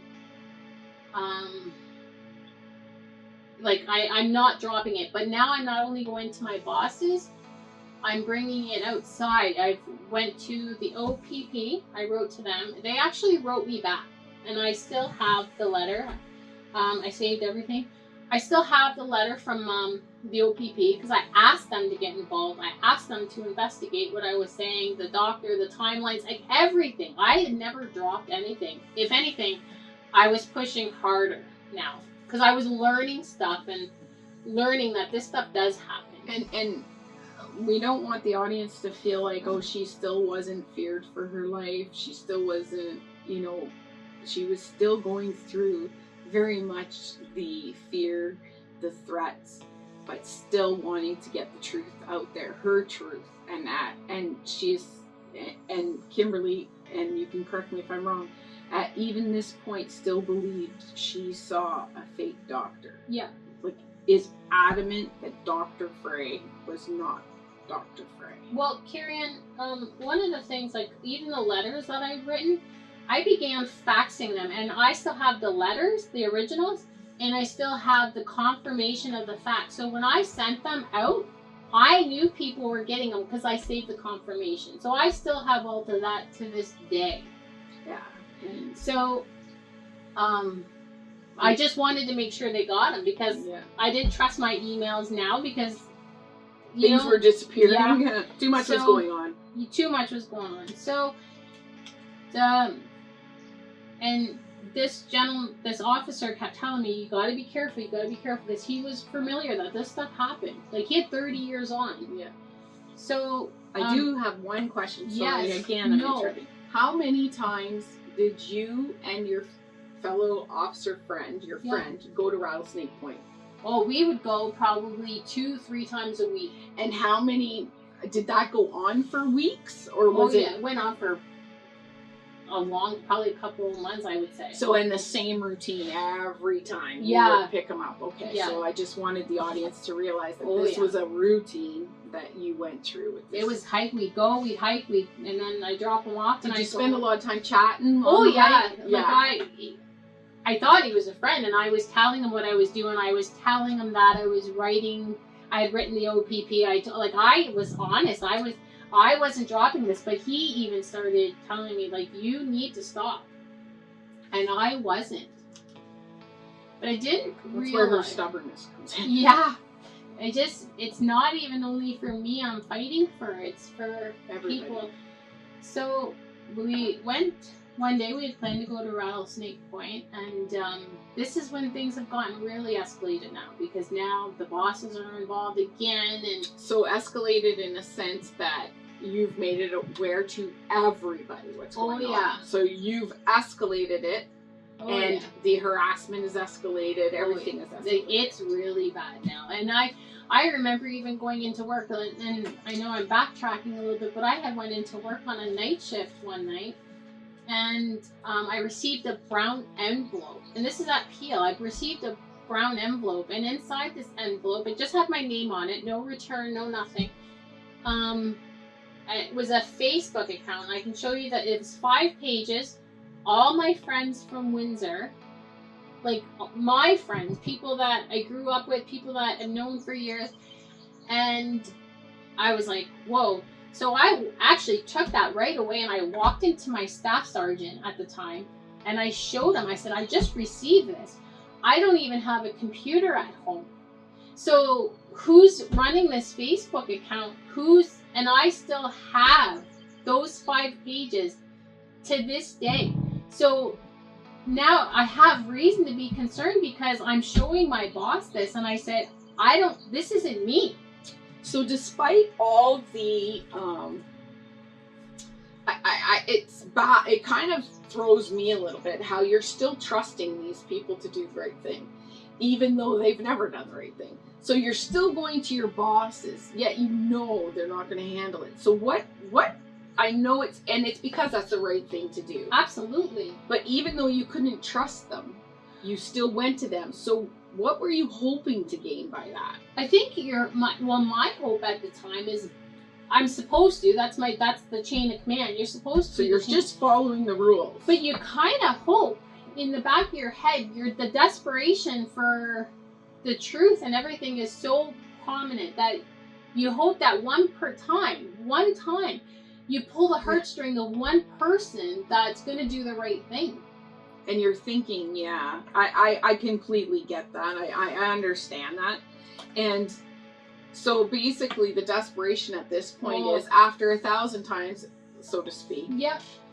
I go to you with this. Somebody 1,001 time is going to finally do something about it. So you still have, so no matter how desperate you are, you still have that little bit of hope that somebody's finally going to say, okay, this is bullshit. This is years of abuse she's been suffering at the hands of her peers, harassment, threats to her life, people breaking in.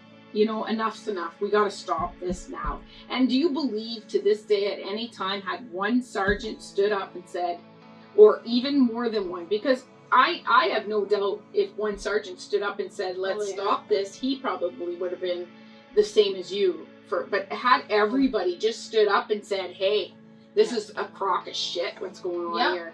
We need to stop this now. We're becoming worse than criminals. Yep. You know, we're carrying badges, we're fighting for truth and justice, and now we can't even, look what we're doing to our own. Yeah. So at this point, I can understand where you're going to him saying, so now I understand that. But at no point does anybody do that. And people, you're stronger when we're all together. Yeah. You know, if it's just you as an individual, they can bury you alive, basically. And that's so far what's going on with you in your career. Well, the thing is like you're so desperate, but you keep trying to be that good person that you were raised to be in hopes that, you know what, people are going to see that and you know what, okay, enough. You know what? You still feel that way. You still feel that way. This is why we're doing the documentary. You're still hoping there's good people that will come forward and say, you know, yeah, this is bullshit. This was bullshit. Everything you've proved and we have the evidence. Yeah. You know? Well, and that's kind of my hope with this too, that if people are going to watch this and people that knew what was going on, because are finally gonna grab their balls and stand up and say, yeah, you know what, and put a comment, you know, this is the truth. Yeah. You know, we're at the point now, I think, for me, myself, I've seen the evidence, I've seen everything, and we keep putting it out there and still nobody's listening. Well, now I'm being told timelines and everything, but timelines shouldn't play a factor because I never stopped fighting for this. Yes. And we're going to also get into that. And I got a little sidetracked because, you know, it's hard to sit here with my closest friend and hear what had happened to her over a course of her whole career.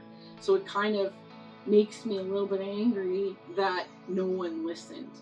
And this next part of her story is extremely hard to hear, and was a very emotional moment when we were driving one day and she drove by and said, you know, I think this is where I almost died. And I was like flummoxed because it was my first time hearing it, so it was very hard to hear, and it was a very emotional moment. And she's going to talk about that now. Yeah, so, like I said, we used to go hiking all the time. We always went to Rattlesnake. Everything's escalated now to the point where all the bosses are once again involved, and I'm not shutting up. I call him to say I'm coming to get you, and he says I'll drive myself. And I said, what do you mean you're gonna drive yourself? Like, we've been doing this for months. You never drive yourself, you know? So we always used to go to Rattlesnake Point and go hiking, and so when we finally agreed, I'm like, okay, I'll meet you there. Well, he was adamant he was going to drive himself, and keep in mind that things have progressed, and he kept telling me to keep my mouth shut, and I wouldn't. So we pull in, and I pull in front of him. Well, the normal thing, I parked at the same spot I always park at, in the same area, but he parks completely opposite of me, so we don't walk in together. We're not seen driving in together. There's nothing connecting us as going there together. And I can say that now because that whole scenario runs through my mind. I don't go near that park. I will never hike there again. So we go in. I park at the same spot we always park, but he parks completely opposite of me. And not only that, he gets out of his car and he walks right by me, and he's walking in. And he's talking, and I'm like trying to keep up with him, and Is he talking to you? No, he's like, it's really busy. There's too many people. And I'm like, who are you talking to? And he just kept going on. It's too busy. There's too many people, blah, blah, blah. So we walk into where the beginning of, I don't know if you're familiar with Rattlesnake Point, but you walk in, it's a big bush, but there's cliffs. Like, it's all trees, but there's no fence or anything. And that's where we always started, and we walk. We walk in, and it's super, super busy. And thank God. he turns around, and he walks right back. Doesn't even stop to talk to me. His hands are in the air, and he says, it's too busy. I can't do it. He says, it's too busy. And he literally leaves, goes to his car and leaves. And I never seen him again. Never seen her talk to him, eh? Nope. And I'll never forget, I ran it by the officer that I always confide in. And I told him, I said, I don't understand what happened. It was just the weirdest thing. And he says, you were going off the cliff that day. So he says, I'll never have proof of that, because I'm still here to talk about it. But he says, you were going off the cliff that day. And just... What did you... I didn't even go hiking. I got in my car because he just left. Like, there was no connection that we were there together. We walk in like we normally did.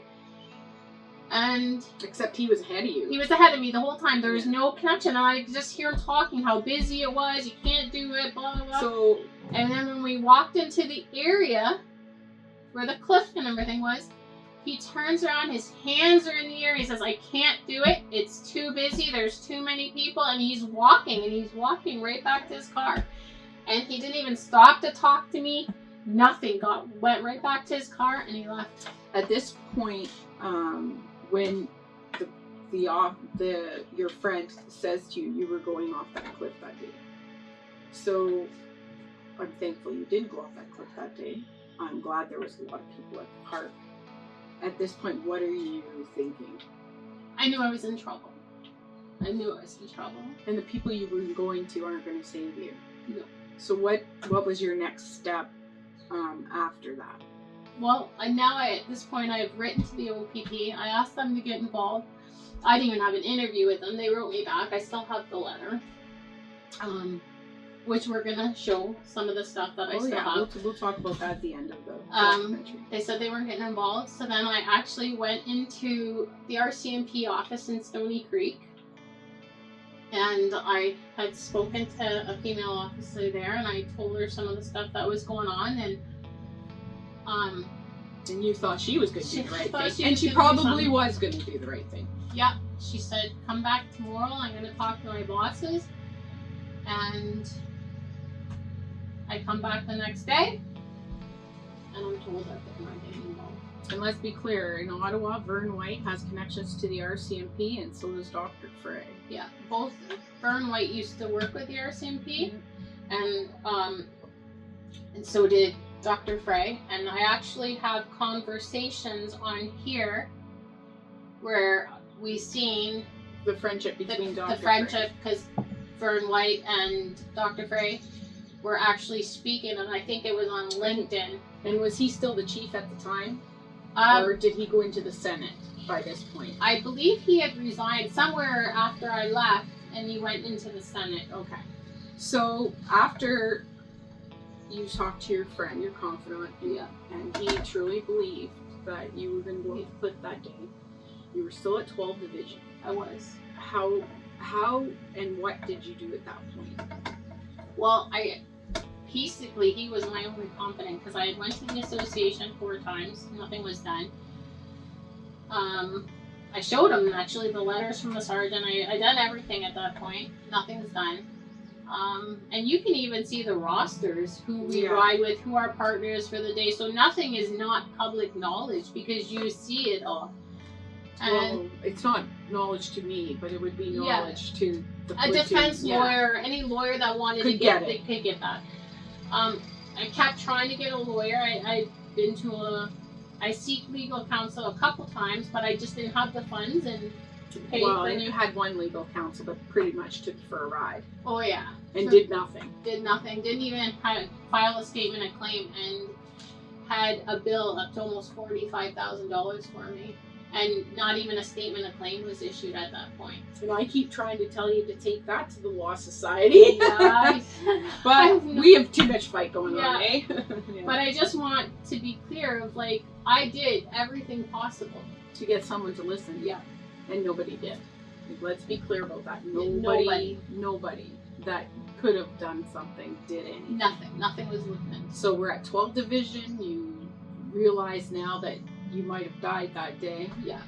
And what do you do with yourself? I actually call my aunt and my grandmother, and I tell them what happened, and I let them know what happened, and I can't imagine their reaction.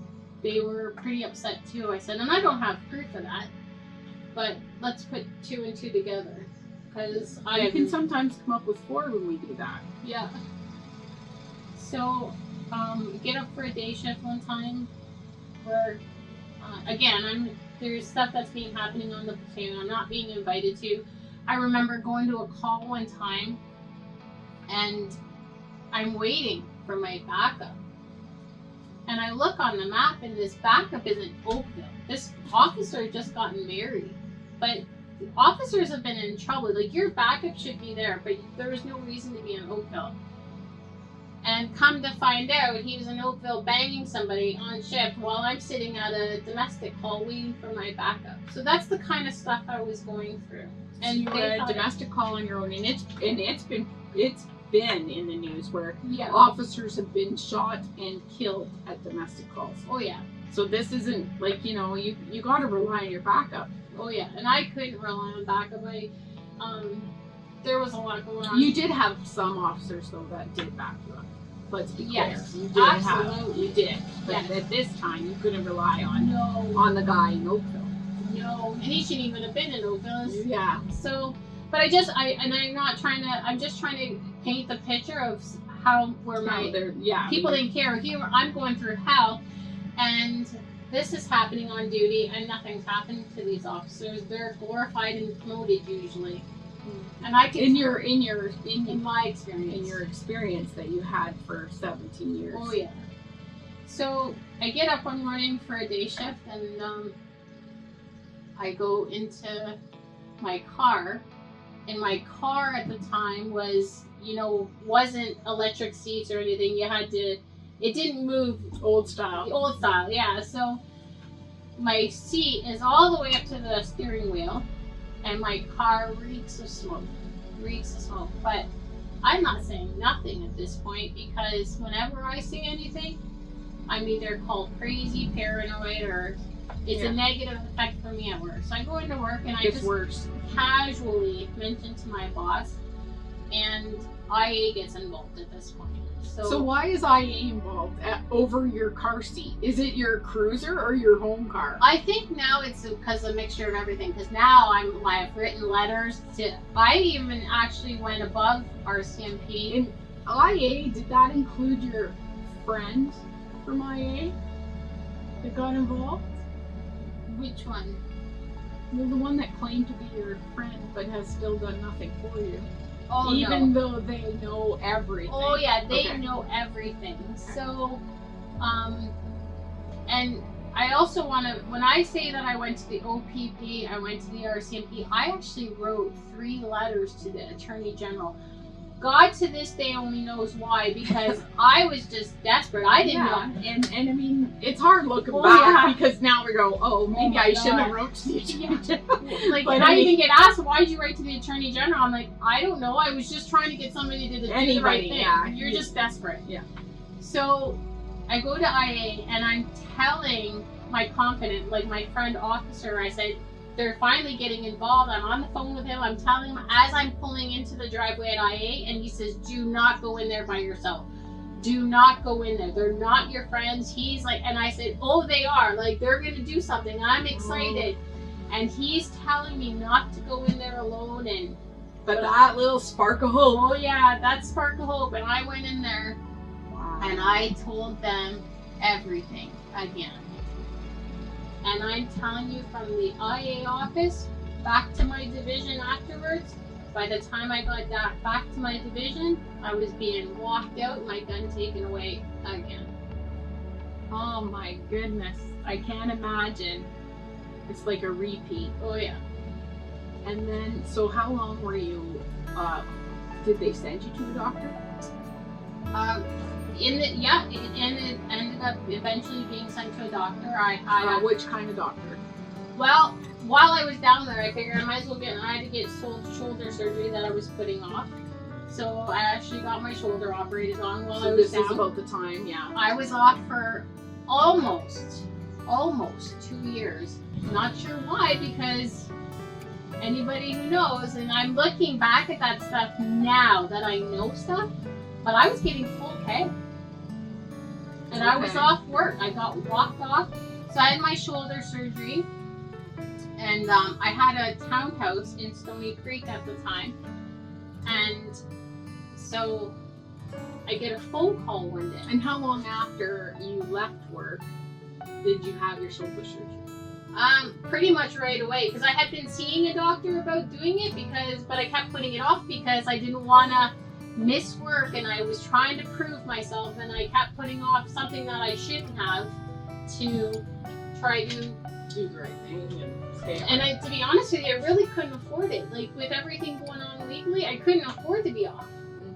So anyways, I get my shoulder surgery done, and I get a phone call one day from my neighbors, and they're like, 3 guys are in your house. And I said, 3 guys are in my house? Nobody should be in my house. Like, nobody had a key. And who was calling you? My neighbors. Oh, okay.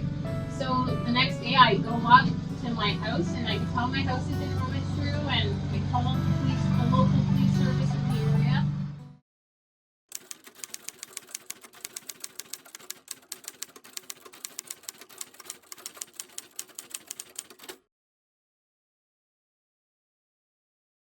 So I went to the airport rather than going to CIB and following my career, but I was trying to avoid a lot of, I just didn't want any more issues, right? So now if I go to the airport, I'm away from the staff sergeant, and things had gotten nasty anyway, because I think after a couple years he realized I wasn't going to pursue anything.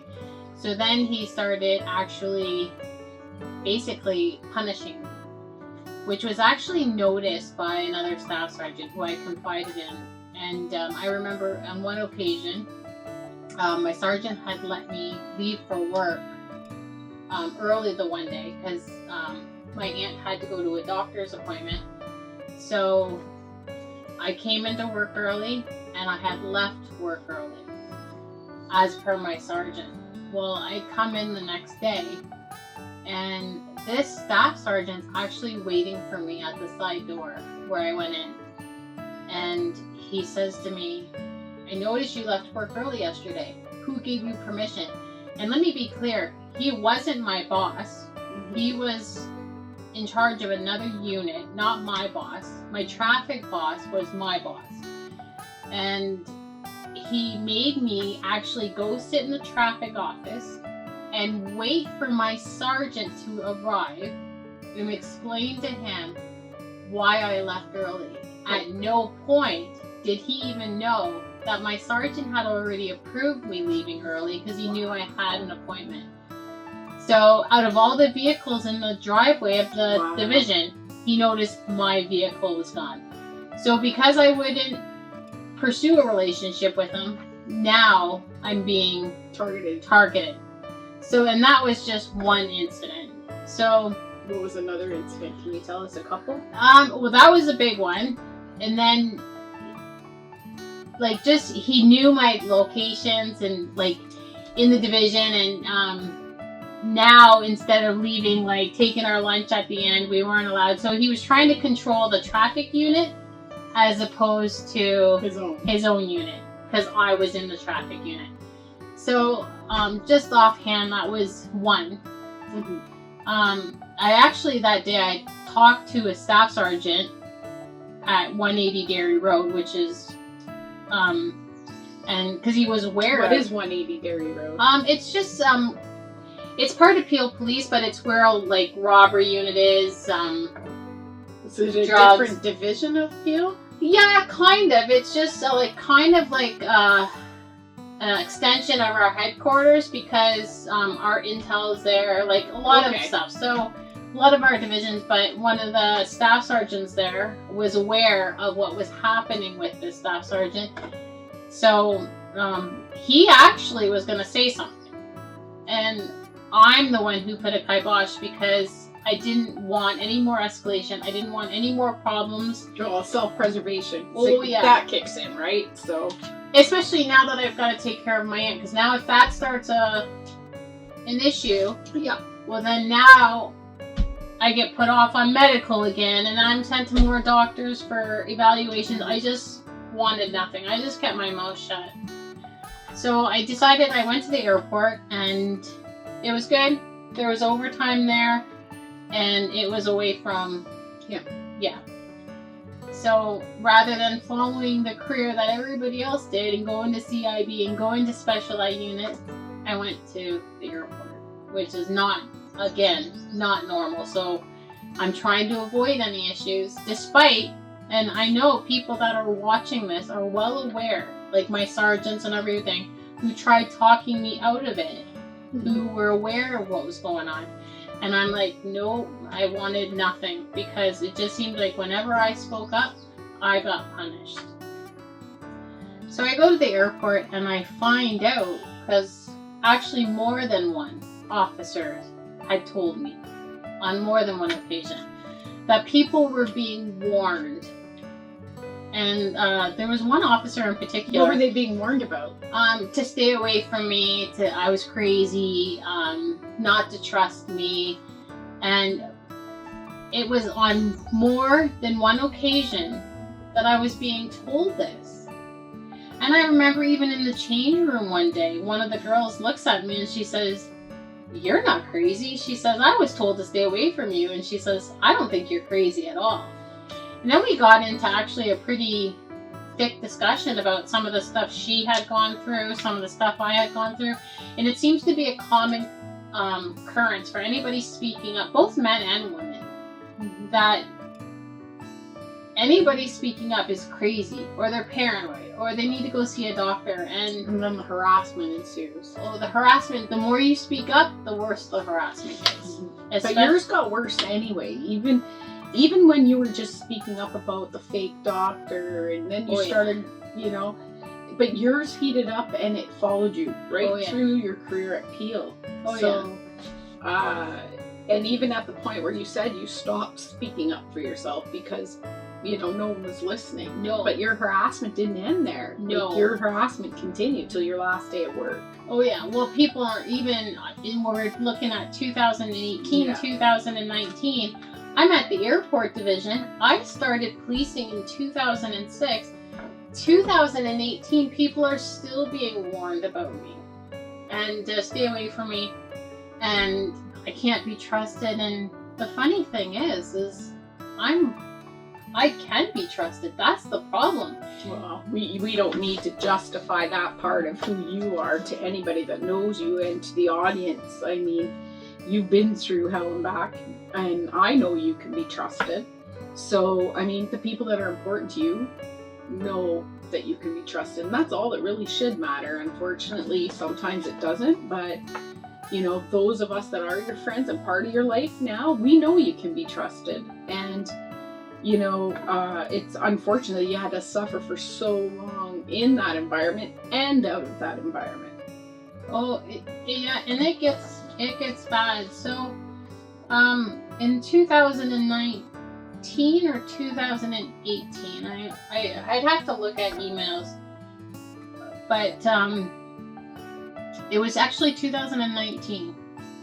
Towards the end, I was on a platoon, and one of the guys on the platoon, senior officer, just hounded me over little stuff. Like, you know, if you work the front desk, usually the person that worked the front desk picked the break time that they wanted and stuff like that, because they really couldn't go anywhere to get coffee and stuff like that. It was just a common underwritten rule. It was a courtesy. Yeah. There's a lot of that in careers. Oh, yeah. However, it just seemed like, for me, I remember one time he called the front desk and, I'll come and break you at this time. And I said, no, I normally I took a certain time every time. It wasn't no, you're going to take a break at this time or you ain't going to get a fucking break. And that's the response. And this is on the phone lines. And then it just kept going on. And I remember it finally got to the point, I came into work one day, and I was always early. It was a day shift, and one of the guys needed a ride to work, or to the airport. So we were at the division, at the airport division, but he just needed a ride to the terminal. So I'm like, I'll take him, and blah, blah, blah. And the officer there that was kind of hounding me, he tried telling people it was a joke. It wasn't a joke, because I've asked him many times to stop. Comes by, and he starts on me again, and I just kind of ignored him. It's 5:45 in the morning. So I drive the other officer to the airport and come back. Your shift doesn't start till 6. Okay. So I'm doing this officer a favor. I drive him to the airport and I come back. I get ready for parade, and I'm sitting in parade room, and it was me, one of the officers next to me, this same individual, and another officer. And he starts on me again, and all I said to him was, please, don't start with me. I said, it's 5 to 6 in the morning. I said, parade hasn't even started yet. Can you just please not start with me again today? And he lost it. Screaming at me, and I've heard all about you, and this and that, and it just went on to the point, and I actually took a screenshot of this. The officer sitting next to me had called me later on that day. I'm jumping the gun a little bit, but he had called me later on that day, and he had checked on me to check on my, because I wasn't allowed to leave work. I was so upset, and he had said to me in this conversation that he thought that officer was going to hit me. So anyways, that he stops and he tells the officer to calm down. My bosses come in. I asked to go home right after parade because I was just rattled at that point, because enough is enough. What did your bosses say? I wasn't allowed to leave. I actually got put on front desk. So I asked to be put on front desk because if you're not going to let me go home, I don't want to be in the terminal working on shift. And technically, I found this out later, they should have let me go home. Oh, for sure. You know? For sure. So that gets done. An investigate. Actually, I actually called my association this time. I was done. I called my association. My association rep is fantastic. I just want to make that very clear. The rep. You finally met a rep, though. Yes, that's fantastic. Yes, and was doing his job.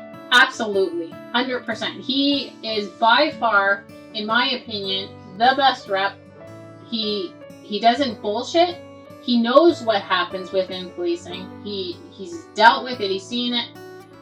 So I actually, after speaking to individuals and taking time, I actually put a complaint in for that, because that was enough.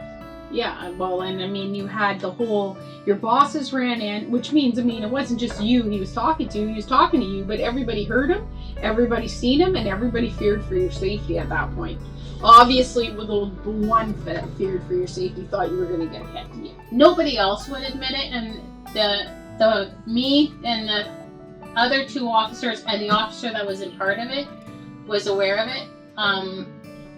However, when I did tell the bosses afterwards and I told them what happened, I wanted to go home. I wasn't allowed to go home. I actually had to work the shift. And with him still? Well, yeah, he was actually still on shift. Oh my God, he should have been sent home. Yeah, so nothing was done. So I called my association rep actually at 6 o'clock in the morning. I was pretty upset. And eventually a complaint was filed.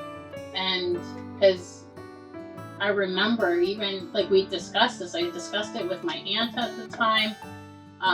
Discussed it with, like, how much more can you take? Like, I had been taking, being called crazy for years. And then the stuff with the staff sergeant sending flowers to my house despite me asking him not to. But again, I just kept holding everything in. So finally, this was the straw that, okay, enough is enough. And I asked to switch platoons, everything. So an investigation was done. I was actually granted to switch platoons at that point, and I wasn't switching platoons because of anything other than I didn't want to deal with this anymore. And come to find out, this same individual, nothing's done to him, and he went from constable to acting sergeant all the time. Wow. On And a regular basis. at the time when he was yelling at you, was he your sergeant? No, he was a constable. He was just a peer? Yep. Oh my.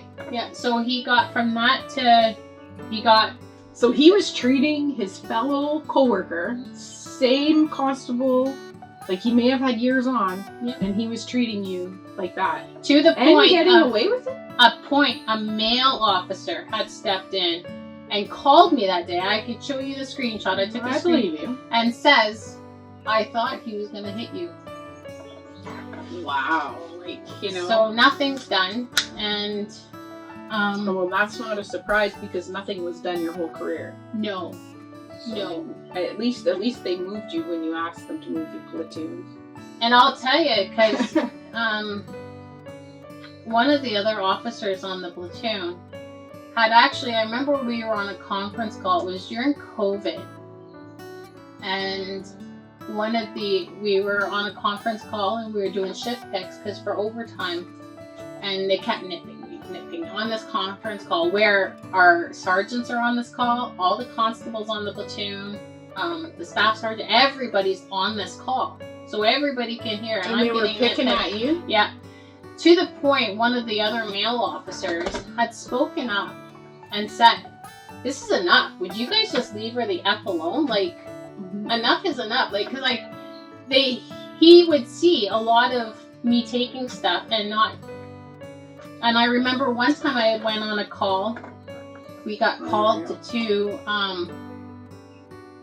we worked with the customs a lot. And they had a guy in custody and he was in the back room.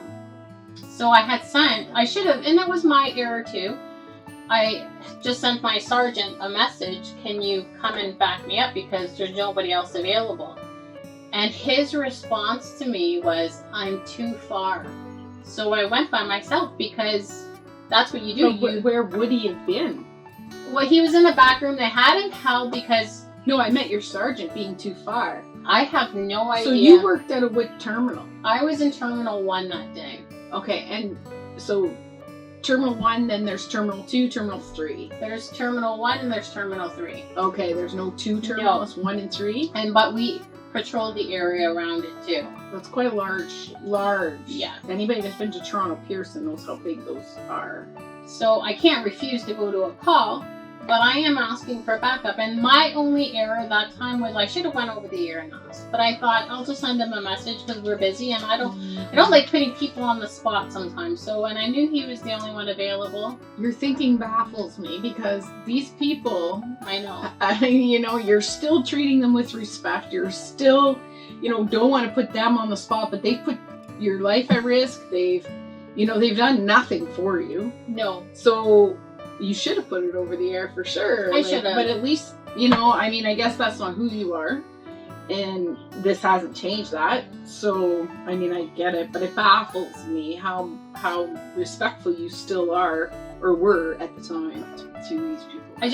I've always been raised that you don't treat somebody the way you don't want to be treated. So, and I guess in the back of my head, you know, you keep feeling like you're going to prove yourself. You're going to prove You're yourself. still hoping for that change, right? Where you'll Yeah. be accepted more. And So I actually went to the call, and this guy that they had in custody was probably about 6'4", well known to police, and I can't give details too much, but I'm standing there, back there, with no backup. Other than the two customs guys that are in their office doing their paperwork, but that's why they call us, right? So I go in there, and the two of the guys from the platoon, who I like to call friends, like, you know, they're acquaintances, they see what's going on, right? They actually show up because they hear me go 10-7, but they don't hear anybody else. And what's a 10-7? Arrived. Okay. I arrived at the call. But they don't hear anybody else going out with me or anybody else being called. So they showed up. So they showed up, and they actually kind of got a little angry at the situation because they're like, why are you back here by yourself? And I said, well, I asked so-and-so, and I showed them the text message. I said, I asked so-and-so to come, and he said he was too far. So I actually showed him the text message. I took a screenshot of the text message, but I showed him the text message, and I said, like, what do you, I can't force people to show up. When he said he was too far, why didn't you put the call out? That was my error. I should have. Oh, okay, so Yeah. you just didn't do it so Well, to get other people to come. No, Okay. because everybody was busy that day. He was the only unit available. Oh, okay. Yeah, so if you would have looked at the roster, like, every unit was busy that day, and that's why I messaged him, just because I don't want to put a sergeant in position of saying no over the air, but he shouldn't have said no anyway. Like, an acting sergeant or a sergeant should never say no. So these two show up, and they were actually kind of angry at the situation because they heard me go 10-7 by myself. But not only that, because they had a hard time finding me because I was in a back room with this guy. Mm-hmm. So the fact that if something would have happened, They wouldn't have got to you in No. time. so, and that's like, it's not just me noticing this, but people don't step forward. And I appreciate them recognizing what's going on, and I appreciate more than you know the people that have spoken up to me and told me that they've been warned to stay away from me and everything, and people that don't even know me. The one guy, that officer that I've been told, like, they heard it from, and he was warning everybody. I had never even spoken to this officer. I met him once on a paid duty after I learned his name and after I learned that he's telling people to stay away from me. So why are you even saying that when you've never even met me face to face? But that's what was happening. My name was being crushed before I even had an opportunity. So in the end result, what happened with the situation where you attended and cleared yourself as a 10-7, your other fellow officers show up? Did the situation ever escalate with No. the individual? So that's good. Yeah, absolutely. So did you have to make an arrest? No, we didn't have to make an arrest. However, I do know that these two officers spoke to the acting sergeant after shift because they were pretty upset about it. More upset, I think. Then you were. Yeah. I think you didn't expect anything, right? Yeah, no. I just got so used to it, right? Mhm. Did it happen more than once where your backup, throughout your career, where your backup never came? Oh, yeah. Really? Oh, yeah. Will we know about the domestic because we talked about that? Oh, yeah. Like, for me, I kind of got used to it, and I wouldn't put myself in situations because I knew that a lot of times if you ask for backup, well, It wasn't coming. It wasn't coming sometimes. So I tried my best not to put myself in bad situations because I didn't want to take that risk. Did you ever have a good platoon, at least one or two people that you knew you could rely on? I had, when I actually went to 11 Division and I started there, I actually had a great staff, a great sergeant at the time who quickly moved up the ranks to inspector, and I would talk to him often. But what about your peers? Your fellow officers, did you ever have any good relationships throughout your career where you could trust your fellow officers to have your back, or were you always... Definitely when I went to 11 Division, I made a close friendship with the peer.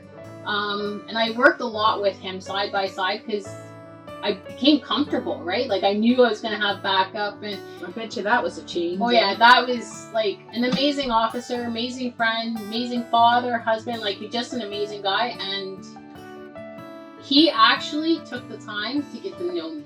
So we worked well together. That's good. Yeah. So there was also, and we're almost at the end of your history with policing, but to talk about, we've touched on a lot of the traumas that you faced throughout your career with the harassment, Dr. Frey, your character, your integrity, almost being killed, or what we can basically draw conclusions there about that. Let's get into the positive aspects of your career, because you have files that are an inch thick with awards you received throughout your career. You did a lot of work with the homeless. You also did a lot of work for the Special Olympics. Yeah, the Special Olympics, and you were recognized for all of it. Yeah. And the in Mississauga, like there's paper clippings of you receiving these awards. So despite all of this negativity, you were being recognized by people as like basic the homeless. Like you had great relationships with the homeless. You understood the homeless. You did a lot of work for the homeless. And what other awards? Like you worked with the homeless how many years? I actually have a couple of them here that are pretty special to me. I brought a couple. So I worked at the school when I was in MPU. And what is MPU again? Neighborhood Policing Unit. Okay. And one of the parents I had went on a call, and regardless, I went on a few calls, but in the long run, apparently I had made some difference to some of the kids in the school because they were special needs students. And the principal, I didn't find out this till later, had the principal and the vice principal had written a really nice letter to my sergeant putting me forward for the Award of Excellence, which I was the first officer to be put forward for that. Nice. And I won it. Nice. Yeah, so the letter is actually, it's pretty special to me, and they sent in pictures of me with the students, and it's pretty special to me. So that was a big one. I've gotten awards and recognition for Special Olympics. In 2014, I put a car wash together and made over, I want to say almost 20 grand, I think. And we did a 50-50 draw, which I believe they still use that 50-50 draw now to this day. I won the Rising Flame Award. I won...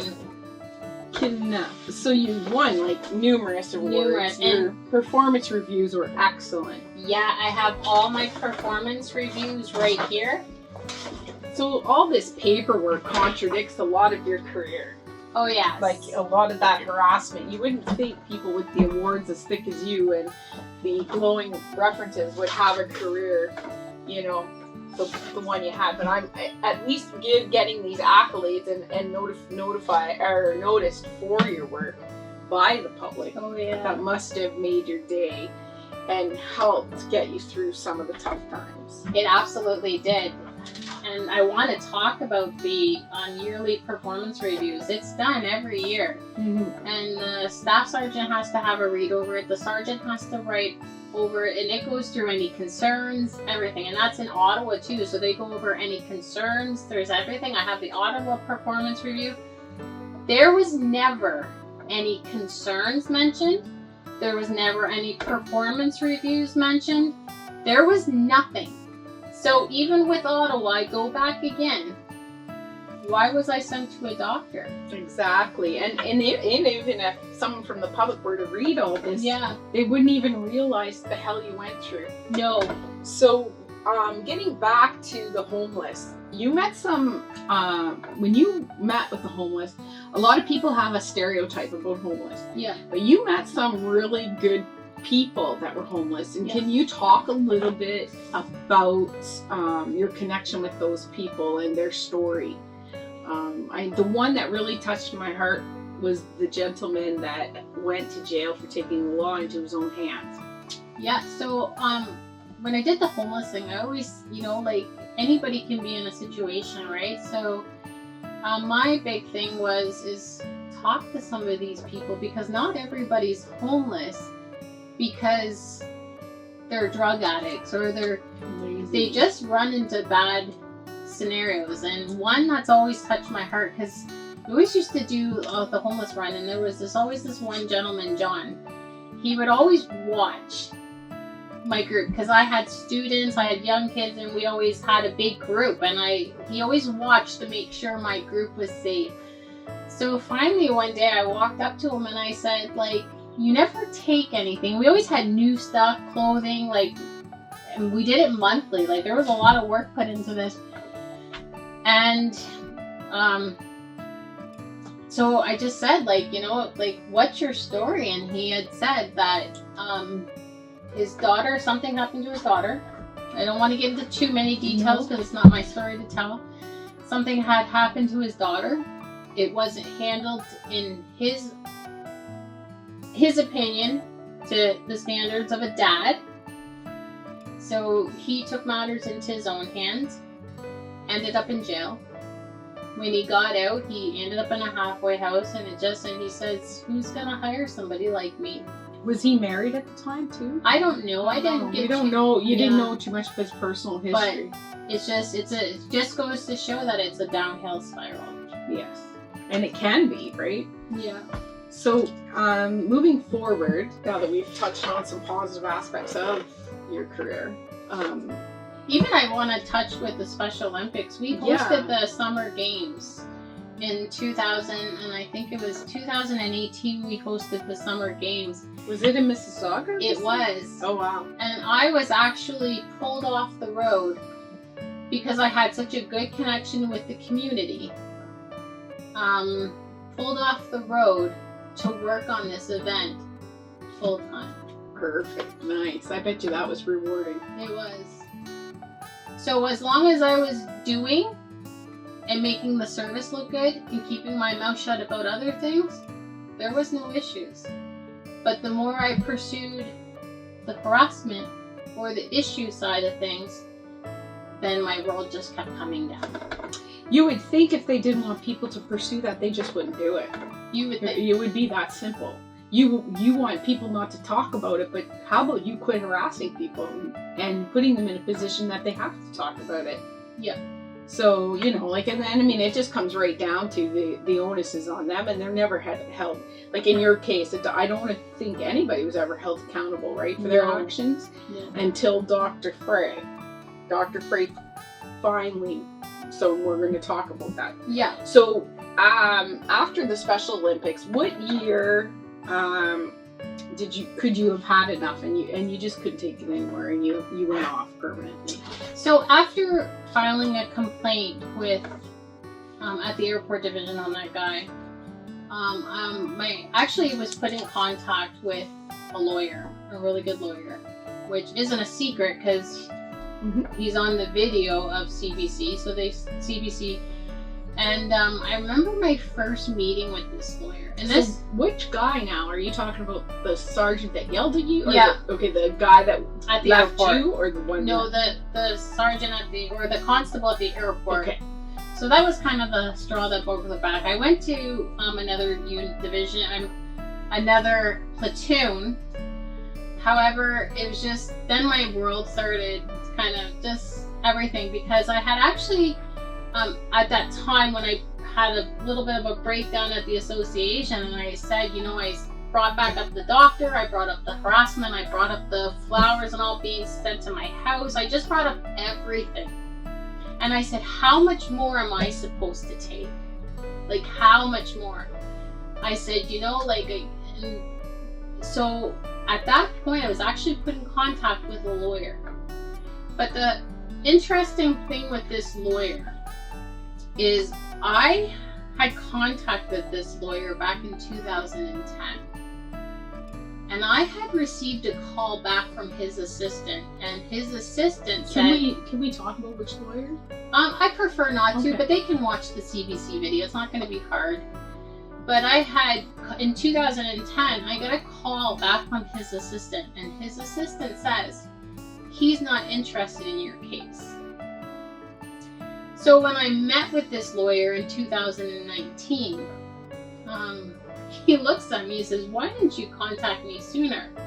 And I said, I did in 2010, but your assistant called me back and he said, you weren't interested in my case. And he looks a little bit puzzled, and he looks at me and he says, I've never had a male assistant. Wow, what did that do to you? So what more can I say? And I've been trying to say all along, I believed my phone was tapped, but I never talked about that We a lot. still haven't been able to prove that. No. Because, I mean, no one has picked up the investigation. No, nobody. So, but that just goes to show you, and you're asking me why I haven't contacted you sooner. I tried. So, and then, like I said, I tried contacting other lawyers, but I was always either told, like, one lawyer wanted a $15,000 retainer. Yeah, it's not I didn't have that kind of money, and I don't want to create a bill with a lawyer that I can't pay. So that gets done. I meet with them. Now, at this point now, the doctor thing comes into play, and I tell him about the doctor thing. I tell him about Ottawa. I tell him, like, I'm not sure why I was even sent to a doctor. Because now we're jumping ahead to 2025 now, because we've learned so much over the years. We've done FOI requests with Ottawa. I have all my performance reviews. I have all my phone records. I have all my journals that are date and time, and everything's listed.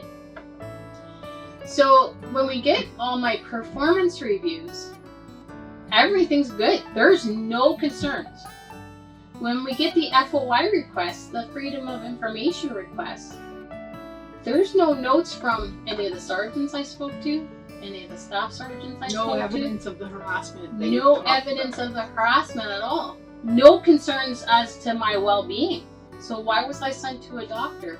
The only thing after the first FOI request, because when one of the lawyers did an FOI request, it was completely ignored. Nothing was responded to. So then a second FOI request is provided, and that's when the only thing that was provided was my hiring stuff and the stuff that I got the hiring. Again, no notes of any concern, no notes of me even talking. through HR when you Yep. were sending them. Nothing. Oh, well, they had concerns. It didn't come into play till later, remember? Yeah. We'll talk about that too at another time. We're just going to finish up the So story. there's nothing. So my lawyers actually called me and they're like, we're a little bit puzzled here. There's nothing. Why were you even sent to a doctor?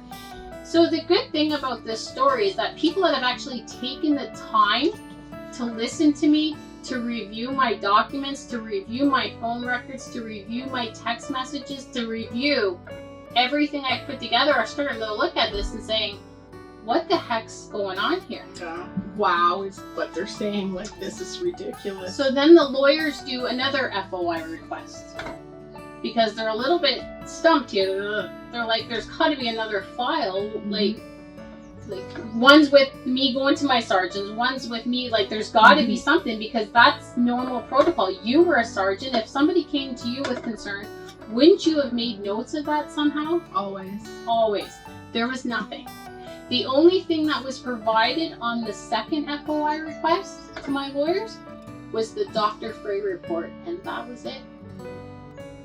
And Wow. all my performance reviews, my yearly performance reviews, have spoken differently to everything that these services have been trying to call me for speaking up. Wow.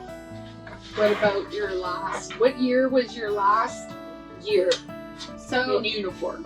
2020 was my last year. I was in the hospital again for about a week. And this was always stress related. Stress related. It was definitely stress related because the last time I went in the hospital, the doctor had said, like, this stress is going to kill you. Like, you need to find something that subsides with this. Helps it to subside.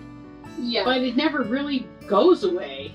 No, it doesn't. You just learn to manage it. So after that, I have been in contact with the lawyers now. I've retained them. They're actually starting to look into the doctor thing, and they actually pulled my medical records from Ottawa. At no point did the 5 visits with Dr. Frey even show up on my medical, my Conklin. So who paid him? So people are starting to see this, and professionals, not just me. You can call me crazy. I'm used to it now, but now other people. So CBC got a hold of my story.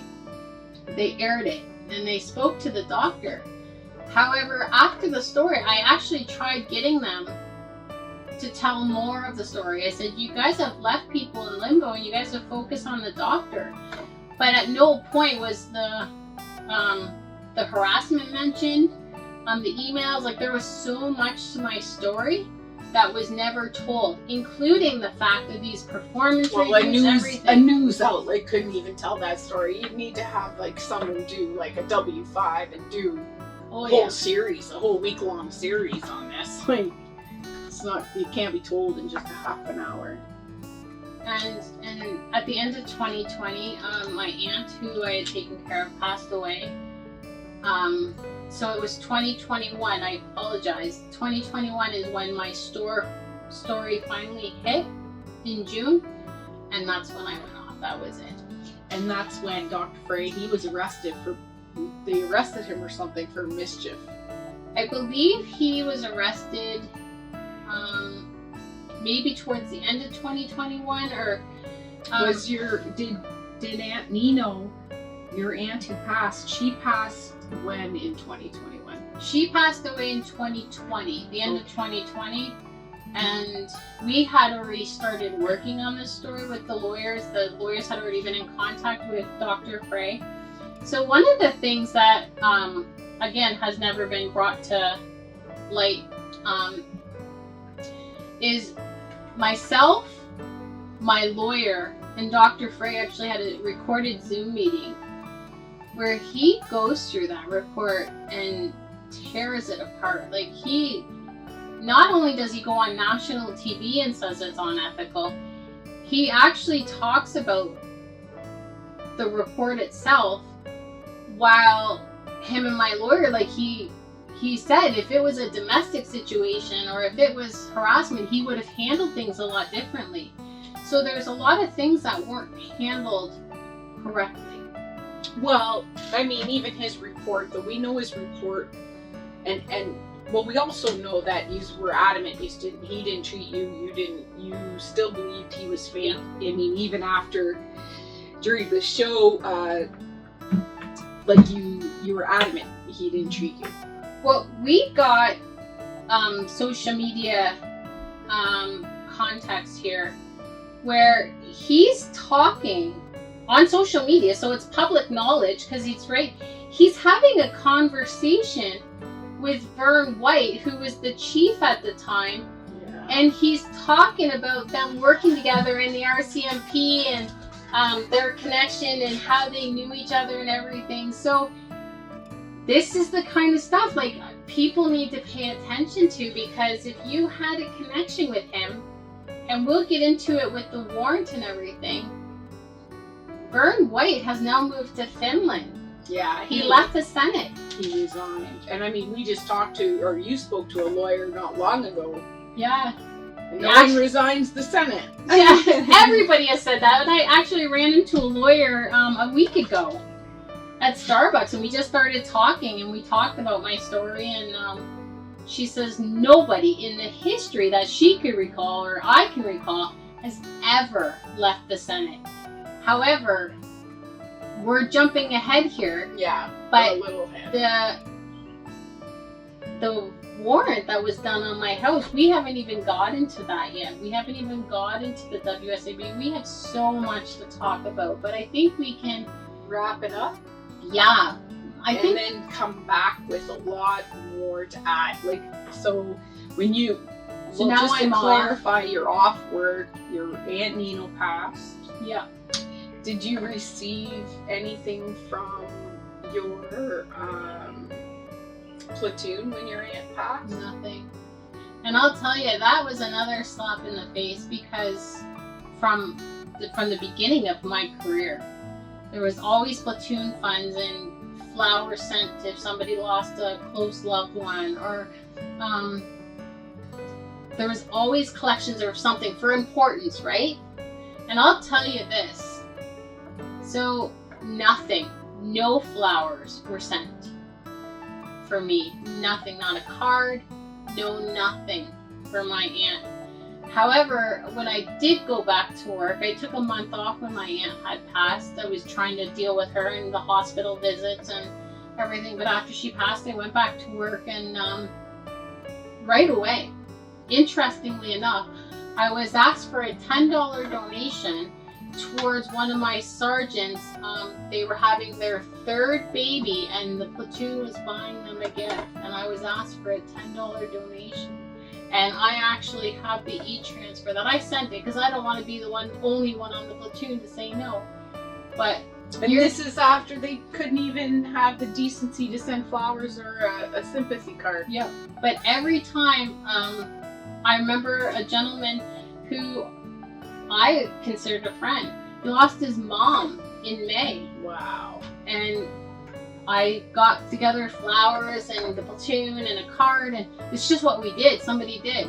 But when my aunt passed away, I got nothing. Not even a card or a text message or anything from. And because of your situation too, and all the years that you put up with the harassment, your life being so focused with what's been going on, your aunt never told you she was sick. No. So you were unaware of her health until the very last bit of her stay in the hospital. Yeah. And she never ever told you how serious it was. No. And she was protecting you the only way she knew how. And that was a hard on you.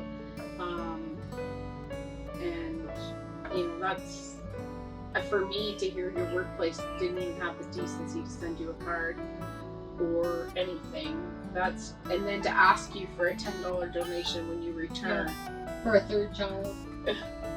Like, I don't know, just I want to be clear speaks here. volumes. My association actually sent a really nice bouquet, like, to my house. Nice. Which, again, it goes back to my rep, the president that's there.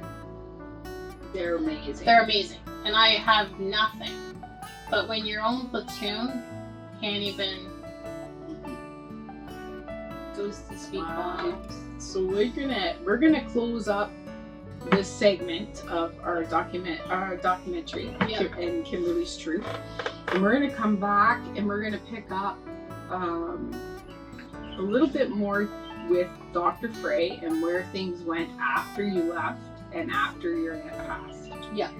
And then we're gonna talk a little bit about a lot of the incidences about domestic violence, and we're just going to touch base on things that affected you also throughout your career, because not only were you facing harassment at every turn, your health and safety, so to speak, always at risk as a police officer, but your own people not backing you up, and the hell you went through.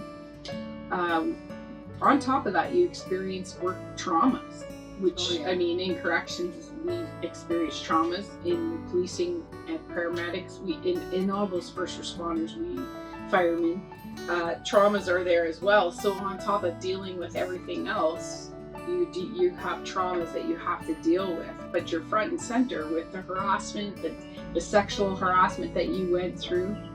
But when we get talking about the rest of your story and we start talking about WSIB and their even their part in all of this. So again, I want to say thank you, Kimberly, for speaking out your truth, for coming forward, and for seeking justice for everybody, not just females, both males that are being harassed in their workplaces. And to put it out there, change needs to happen. Oh yeah. And we're here, so at the end of our episodes, because we're going to do a few more. Yeah. We have to do a few more. We're going to talk about evidence as well. Yeah. And we're going to leave an email address for any of you that wish to contact. Yep. We'll have a generic email and you can reach out. And we're going to also talk a little bit more about doing this long term, and for people that are going through situations in their workplace, and it doesn't matter what workplace, you can come and tell us and talk about your truth and talk about it to the public and what you've gone through, because this story is going to help somebody. Oh yeah. So, and you've already had people reach out to you anyway, Yeah. A lot of people, and the emotional toll it takes on telling the truth, your story, it's huge, because there's a lot of emotion that comes along with PTSD, and you feel it like you've been there. So it's very tiring. So I just want to say thank you for having me here. Thank you for doing this for everybody that needs it. Well, thank you for helping me, and thank you. Oh, no problem. I wouldn't be alongside this fight there's nothing that would stop me. But yeah, we'll end it there. Yeah.